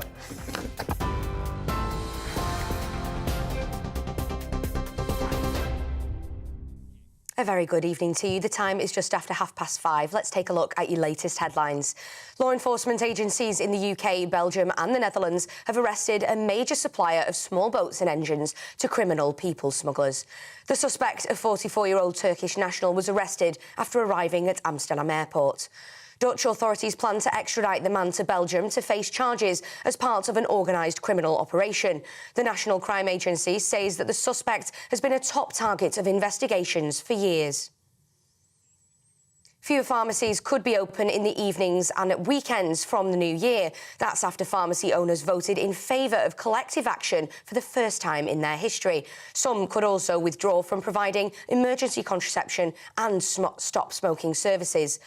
More than 3,000 independent community pharmacies in England, Wales and Northern Ireland took part in the ballot, with 97% of those who voted saying they would serve notice on opening hours above the minimum required by their contract. Earlier, the chief executive of Peak Pharmacy told GB News this action is a cry for help. Pharmacy and the General Health Service is in a sorry state now, unfortunately. Community pharmacy has suffered under the imposition of a 10-year fixed funding deal, effectively, which has really meant that it's now straining in every direction to continue to uphold a service that frankly is starting to deteriorate. A TikTok user who was found guilty of posting anti-Semitic content to her thousands of followers has been sentenced today. Fiona Ryan, aged 40, previously shared posts on both TikTok and X, including some which compared Israeli citizens to Nazis and made jokes about the Holocaust. Gavin Sumpter, a senior Crown prosecutor with CPS Wessex, said Fiona Ryan sought to hide behind the right of freedom to speech. However, the court found that her posts and videos were grossly offensive. Ryan was sentenced to a total of 20 weeks imprisonment, suspended for 18 months. And Spain is braced for torrential rain and high winds as a powerful storm is set to hit the country just weeks after flash flooding killed more than 200 people. A Spanish weather forecaster raised Valencia's warning level to the maximum one last night, and other weather warnings were issued across the country. Emergency services in Malaga have already moved 3,000 people from homes at high risk of flooding. Those are your latest GB News headlines for now. I'm Sophie Reaper. More from me in the next half an hour. For the very latest GB News direct to your smartphone, sign up to News Alerts by scanning the QR code or go to gbnews.com/alerts. Cheers Britannia Wine Club proudly sponsors the GB News Financial Report. But before I go, here's a quick snapshot of today's markets. The pound will buy you $1.2674 and €1.2025 euros. The price of gold is £2,016.99 per ounce, and the FTSE 100's at 8,073 points. Cheers Britannia Wine Club proudly sponsors the GB News Financial Report. Afternoon, welcome to your latest weather update from the Met Office here on GB News. A similar day tomorrow to today, most places dry. A bit more sunshine maybe across the south compared to today, but changes are on the way with some wet and windy weather coming into the northwest later. It's been a bit damp and drizzly in parts of southern England today. That rain and drizzle tending to edge away to the south through the night. A bit of rain and drizzle possible in western Scotland, but for most places it's a dry night. Staying cloudy over northwest England, Northern Ireland and across eastern England, but with some clearer skies over parts of the Midlands, southern England. A touch of frost is likely, as it is across parts of eastern Scotland. And as well as some frost in rural parts of the south, there could be some fog patches which may linger well into Friday morning. Shouldn't be too foggy over northern Scotland. It's a bit more of a breeze here, so any fog that forms will clear pretty quickly. The northeast starting sunny, but western Scotland starting pretty drab. Light rain and drizzle possible here and there. Mostly dry and cloudy for Northern Ireland. We will see a little bit more in the way of light rain heading towards Cumbria, but most of England and Wales will be dry to start with. Quite cloudy in eastern England. Some fog patches across the southwest, which, as I say, may take a while to clear, but generally quite a lot of sunshine over southeast Wales, much of the South Midlands and southern England. So a brighter day here compared to today. But further north, a lot of cloud, some drizzly rain in northwest England, and things turning wetter in the far northwest, and quite windy as well. Temperatures getting to double digits, a little cooler in the south compared to today, but feeling pleasant with some sunshine. That band of rain sinks south on Friday nights. Could be very windy for a time on Friday night across the Northern Isles. And we'll see this zone of wet weather just sinking across England and Wales on Saturday. Much of the south staying dry, but increasingly cloudy. Further north turning brighter with some blustery showers into the northwest and, crucially, turning colder. Temperatures across the north on Saturday struggling to get out of single digits and turning colder for all of us by Sunday. Bye for now. The latest GB News travel. Good evening, I'm Johnny Ratner. Big problems on the M1 on two stretches. First of all, in West Yorkshire, the inside lane's been closed off southbound from junction 40 to 39, just south of Wakefield, where a lorry's broken down in the roadworks, making matters worse. And further south on the Nottinghamshire stretch, one lane's closed southbound from the Trowel services to junction 25, the A52 Nottingham Derby exit. Of course, recovery works underway following an accident as the inside lane coned off on that four-lane stretch. And in Derbyshire, the A60 at Worksop is closed on the Mansfield Road following an accident. On the Hertfordshire stretch of the M25, the two inside lanes are closed clockwise at 25 at the A10, where a car has broken down. And in Wiltshire at Quidhampton, the A36 Wilton Road closed northbound in the racecourse turn-off following a serious accident. And that's the latest. You can stay up to date throughout the day by visiting our website, gbnews.com.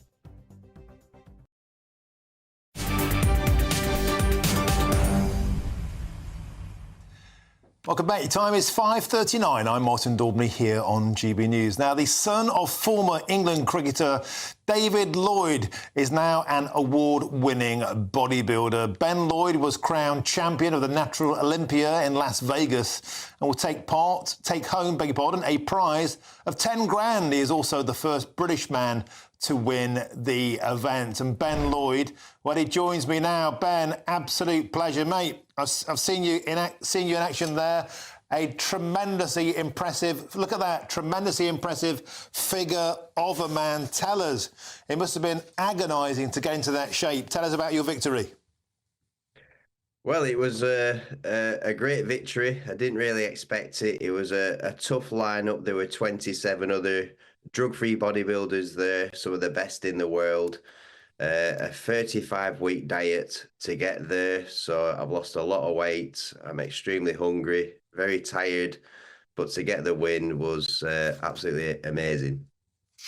And of course, your old man is a legend and started, of course, the David Lloyd gym chain. So it must have been easy for you to get free access to pumping iron, right? But tell us about what motivated you to get into weightlifting, because I understand you played football for Lancashire, you tried other sports first. How come you settle on weight training?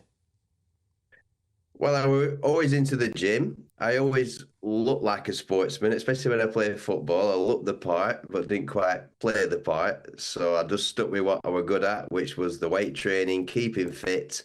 Yeah, I played a lot of different sports when I was younger, but for me, just bodybuilding, training, you against you. But I didn't start competing until I was 32, so relatively late. Found out about drug-free bodybuilding shows, which I didn't really know about. I didn't know they existed. Tried it once when I was 32, did really well, and I've done it like every 3 years since. I always need a long recovery period after my diets. And tell us about the fact that the pro-natural bodybuilding scene, because, I mean, of course, a lot of people think, everyone who lifts weights, they're injecting steroids, they're on chemicals. And, of course, the sport has had a lot of doping issues, but this is taken very, very seriously in the event you compete in. If you have any dope, you get 4-year bans, right? So this is clean and it's lean.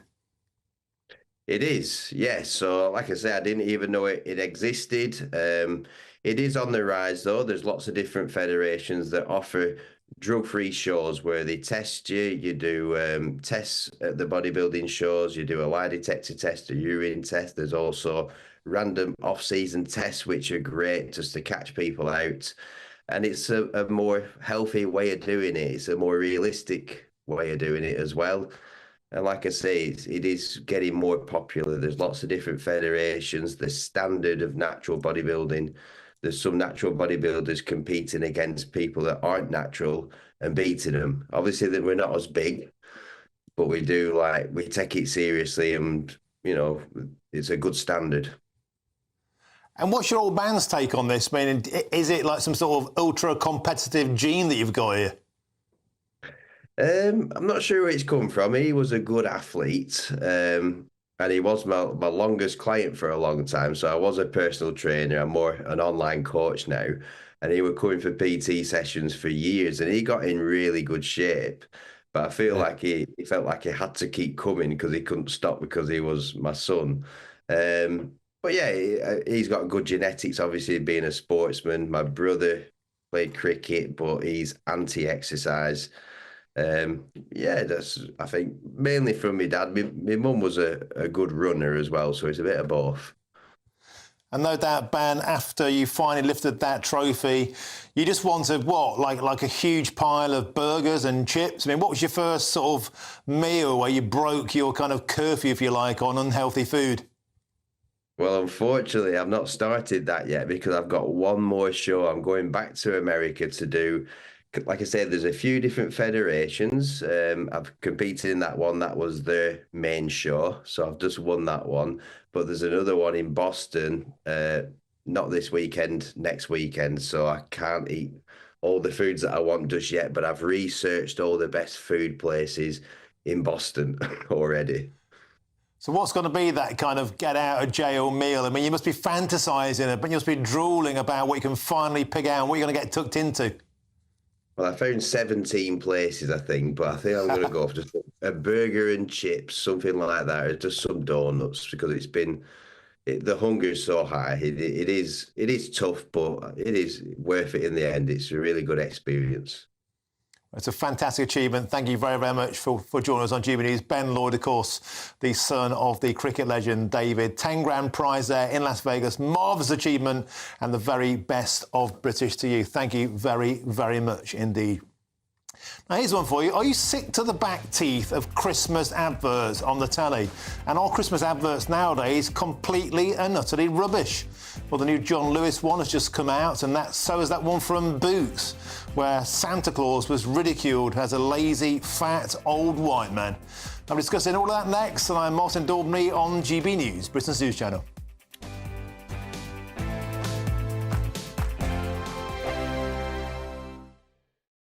It's Patrick Christie's Tonight, and here we do things differently. It's explaining the absolute madness of this, doesn't it? It's explosive. I mean, this is very good. It's lively. 850. Your government sat there, Sean, and it did nothing. It's controversial. And the Middle East has been in turmoil since before I was born. It's everything you need to kickstart your evening. Everyone's had their Weetabix tonight. I love to see it. That's Patrick Christie's Tonight, weeknights from 9 p.m. Only on GB News, the People's Channel, Britain's news channel. This is GB News, Britain's news channel. This week is Chocolate Week, the ultimate celebration of everything rich, sweet and indulgent. Yes, and we now have the best person in the studio with us to satisfy all of your chocolate cravings. We're joined now by master chocolatier Ollie the Choc. Ollie, hello. Really good to see you this morning. Thank you for having me. And you brought some of your chocolate in with you. I did. I brought some tasting samples. You're very welcome to help yourself. So what have you got here? Tell us. So this is my signature chocolate. I call it the Holy Grail. It's got sea salt flakes, crushed Oreo, caramel fudge pieces, very Moorish. I love a caramel and salt combo, just, you know. I feel like you see it everywhere now. Look, you won't be disappointed. Look, I want everyone to see a close-up of this one. Can we get a shot on this one? So this is Oreo, there we are, caramel and salt. Do you want to try some? You go first. Help yourselves. And then this bar of chocolate is a little bit of a wild card. That's a mystery flavour, so... OK, I love a mystery. I'm not going to tell you what that is. Hold on this one. This one's amazing. Are you? Oreo, caramel. That's my biggest seller. I'll keep my palate clean for this. So this is a mystery flavour. You've got to guess what that is. Is that a nut in there, I see? Right, here we go. Ready? I'm not saying anything. Talk us through. Very crunchy. For me, I'm all about textures in chocolate. Me too. It has got a good crunch to it, hasn't it? It's not the kind of flavour that you would expect. Oh, I can't get it. Is it sweet? Is it salty? No, it's salty, yeah. It's OK, salty. hang on, bit more. OK. Bit more. I mean, just keep going. Crisps? Wait, It is crispy, it's crunchy. Could it be crisps? I think it could be crisps. Yeah, it's crisps. So what flavour? Salt and vinegar. Cheese and onion. Yes, Salt and vinegar. You know. Oh, you're much better than me. Love that. Do you know what? I think I've got a bit of a cold, so my taste buds are Oh, you're going to blame that, are you? That's my excuse. That's delicious. GB News, the People's Channel. Welcome to State of the Nation, daily plunge into the stories shaping our country. I'm Jacob Rees-Mogg, and Monday to Thursday we bring you the insights, the facts, the truth about how our country is being governed. Because what happens in Downing Street matters down your street. Tune in to State of the Nation every Monday to Thursday, 8 to 9 o'clock. Only on GB News, the People's Channel, Britain's news channel.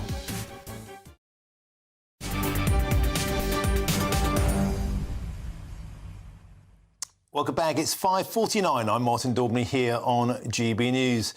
The John Lewis Christmas advert has been once again released, but it's dividing the public already, with many taking to the internet to express their disappointment. Well, take your own mind up and have a look for yourself.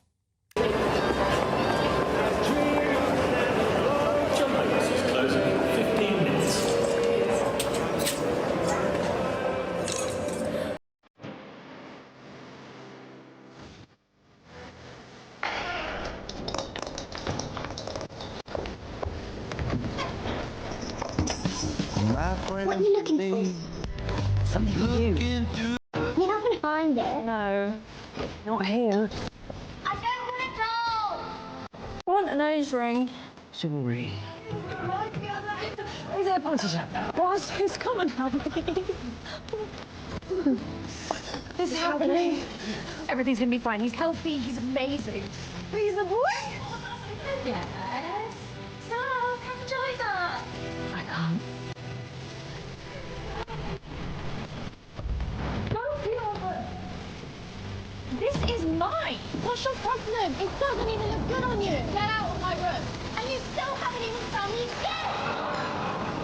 You actually came. Stop this, please.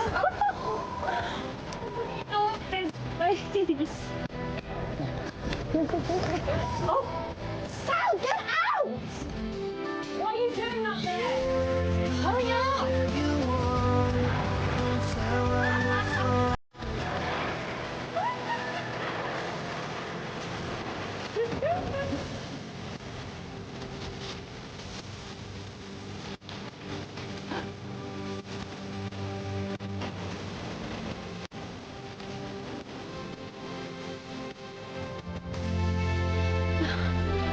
What took you so long? You.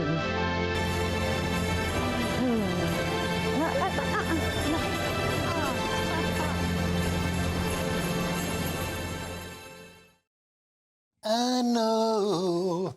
Got to say, I do like the Richard Ashcroft theme tune to that. Not very Christmassy, though, is it? But anyway, join us now as the TV historian, Dr. Michaela Hume. Dr. Michaela Hume, welcome to the show.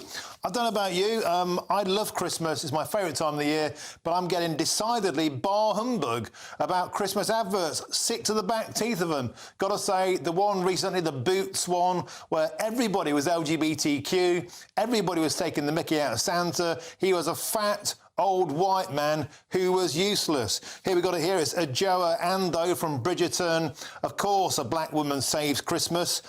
She's the woman, of course, who said that the royal family is terribly white. Couldn't stand that one. Tell us, what's your take on the current crop and how do they compare with some of the golden greats? Well, in a nutshell, right, I like the idea of it, you know, going to find your sister a nice gift. If you can afford John Lewis, well, great. However, did anybody else just get a bit confused? I didn't quite get it. I didn't understand why she'd gone back in time, but she was still in the present, if that made sense. And nobody thought that was weird. Nobody sort of said, why are you late 20s, you know, when you should be 12? I just didn't get it. And I thought, maybe it's just me. Maybe I'm just, you know, like a bit of a traditional, you know, the holiday is coming with the Coca-Cola truck. Yeah, I'm all here for that, right? But I just didn't get it. Like the idea. I think they try too hard, don't they? You know, to be all like quirky and like, you know, trying to send us a message. Don't bother, honestly. Don't bother. Just Father Christmas is enough for me. Yeah, I think you're dead right. Or there's, you know, they're so kind of box ticking in their exercises. Like it looks more like a United Nations meeting than your average Christmas get together. Bring back the old days, like the Yellow Pages advert when somebody had a kiss under some mistletoe. But of course, that'll probably be a hate crime these days to kiss a stranger. Honestly, it probably would. It's absolutely frightening. I mean, yeah, I'm just. Look, I know I'm a historian. I live in the past. I mostly deal with dead people. But honestly, just bring back the traditional ads. I totally agree. And do you remember the Iron Brew one where there was the snowman was flying through the sky with a can of Iron Brew? It's like, that's the last thing a snowman's going to be doing. But look, thank you very, very much for joining us on the show. Magnificent. Thanks for input. Not quite as bar humbug as me there, TV historian Dr. Michaela Hume, but almost so. Now, the results of our poll of the day are out. Is free speech under threat in Britain?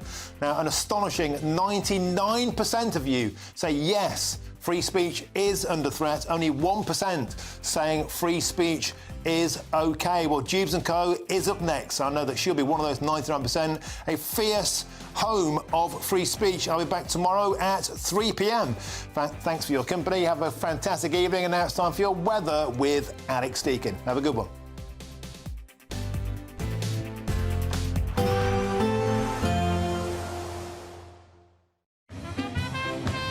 There will be a light breeze in the morning, leading to a warm front. Boxed heat pumps, sponsors of weather on GB News. Afternoon, welcome to your latest weather update from the Met Office here on GB News. A similar day tomorrow to today, most places dry. A bit more sunshine maybe across the south compared to today, but changes are on the way with some wet and windy weather coming into the northwest later. It's been a bit damp and drizzly in parts of southern England today. That rain and drizzle tending to edge away to the south through the night. A bit of rain and drizzle possible in western Scotland, but for most places it's a dry night. Staying cloudy over northwest England, Northern Ireland and across eastern England, but with some clearer skies over parts of the Midlands, southern England. A touch of frost is likely, as it is across parts of eastern Scotland. And as well as some frost in rural parts of the south, there could be some fog patches which may linger well into Friday morning. Shouldn't be too foggy over northern Scotland. It's a bit more of a breeze here, so any fog that forms will clear pretty quickly. The northeast starting sunny, but western Scotland starting pretty drab. Light rain and drizzle possible here and there. Mostly dry and cloudy for Northern Ireland. We will see a little bit more in the way of light rain heading towards Cumbria, but most of England and Wales will be dry to start with. Quite cloudy in eastern England. Some fog patches across the southwest, which, as I say, may take a while to clear, but generally quite a lot of sunshine over southeast Wales, much of the South Midlands and southern England. So a brighter day here compared to today. But further north, a lot of cloud, some drizzly rain in northwest England, and things turning wetter in the far northwest, and quite windy as well. Temperatures getting to double digits, a little cooler in the south compared to today, but feeling pleasant with some sunshine. That band of rain sinks south on Friday nights. Could be very windy for a time on Friday night across the Northern Isles.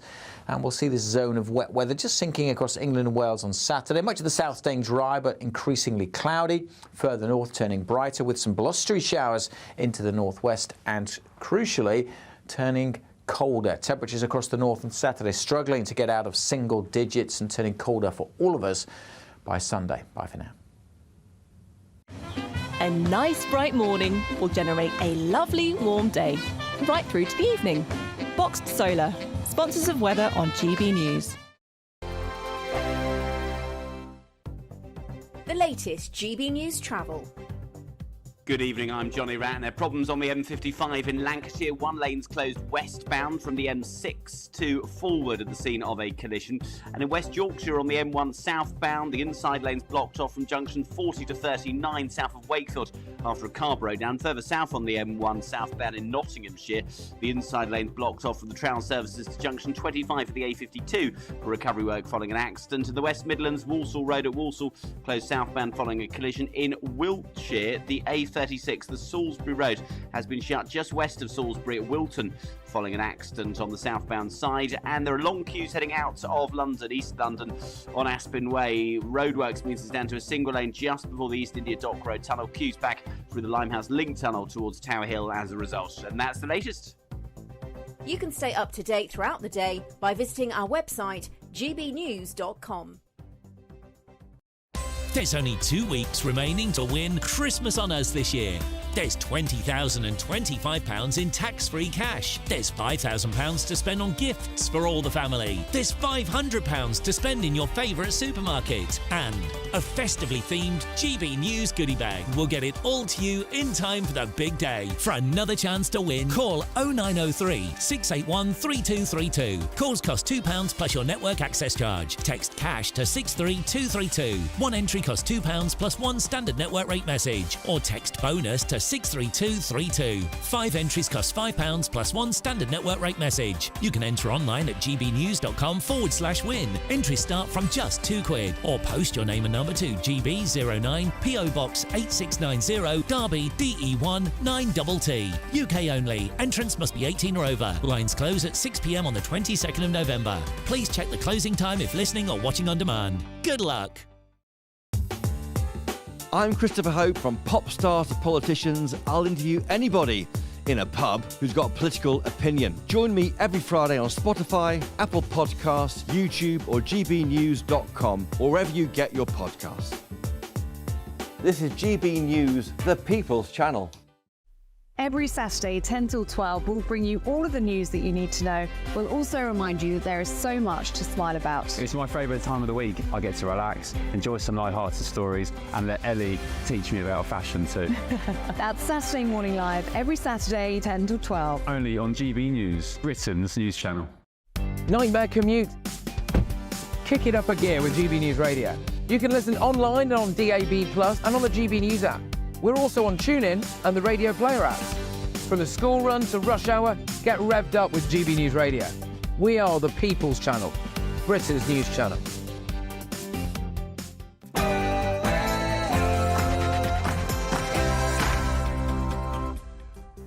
Hello there, it's 6 o'clock. I'm Michelle Dewberry and this is Jubes & Co. Coming up tonight, what was that about no extra taxes on working people? Well, now it looks like your council tax will be going up again soon. Thoughts? And get this, Clifton Suspension Bridge have announced that they are now the latest place to be stepping away from Elon Musk's Twitter. Really? I mean, really? What is going on? Do you think that these brands, people and places should be doing this? And what do you think is actually driving it all? Also, figures out today show Britain had an immigration surge bigger than other rich nations. Again, I'll ask you, what do you think is driving that?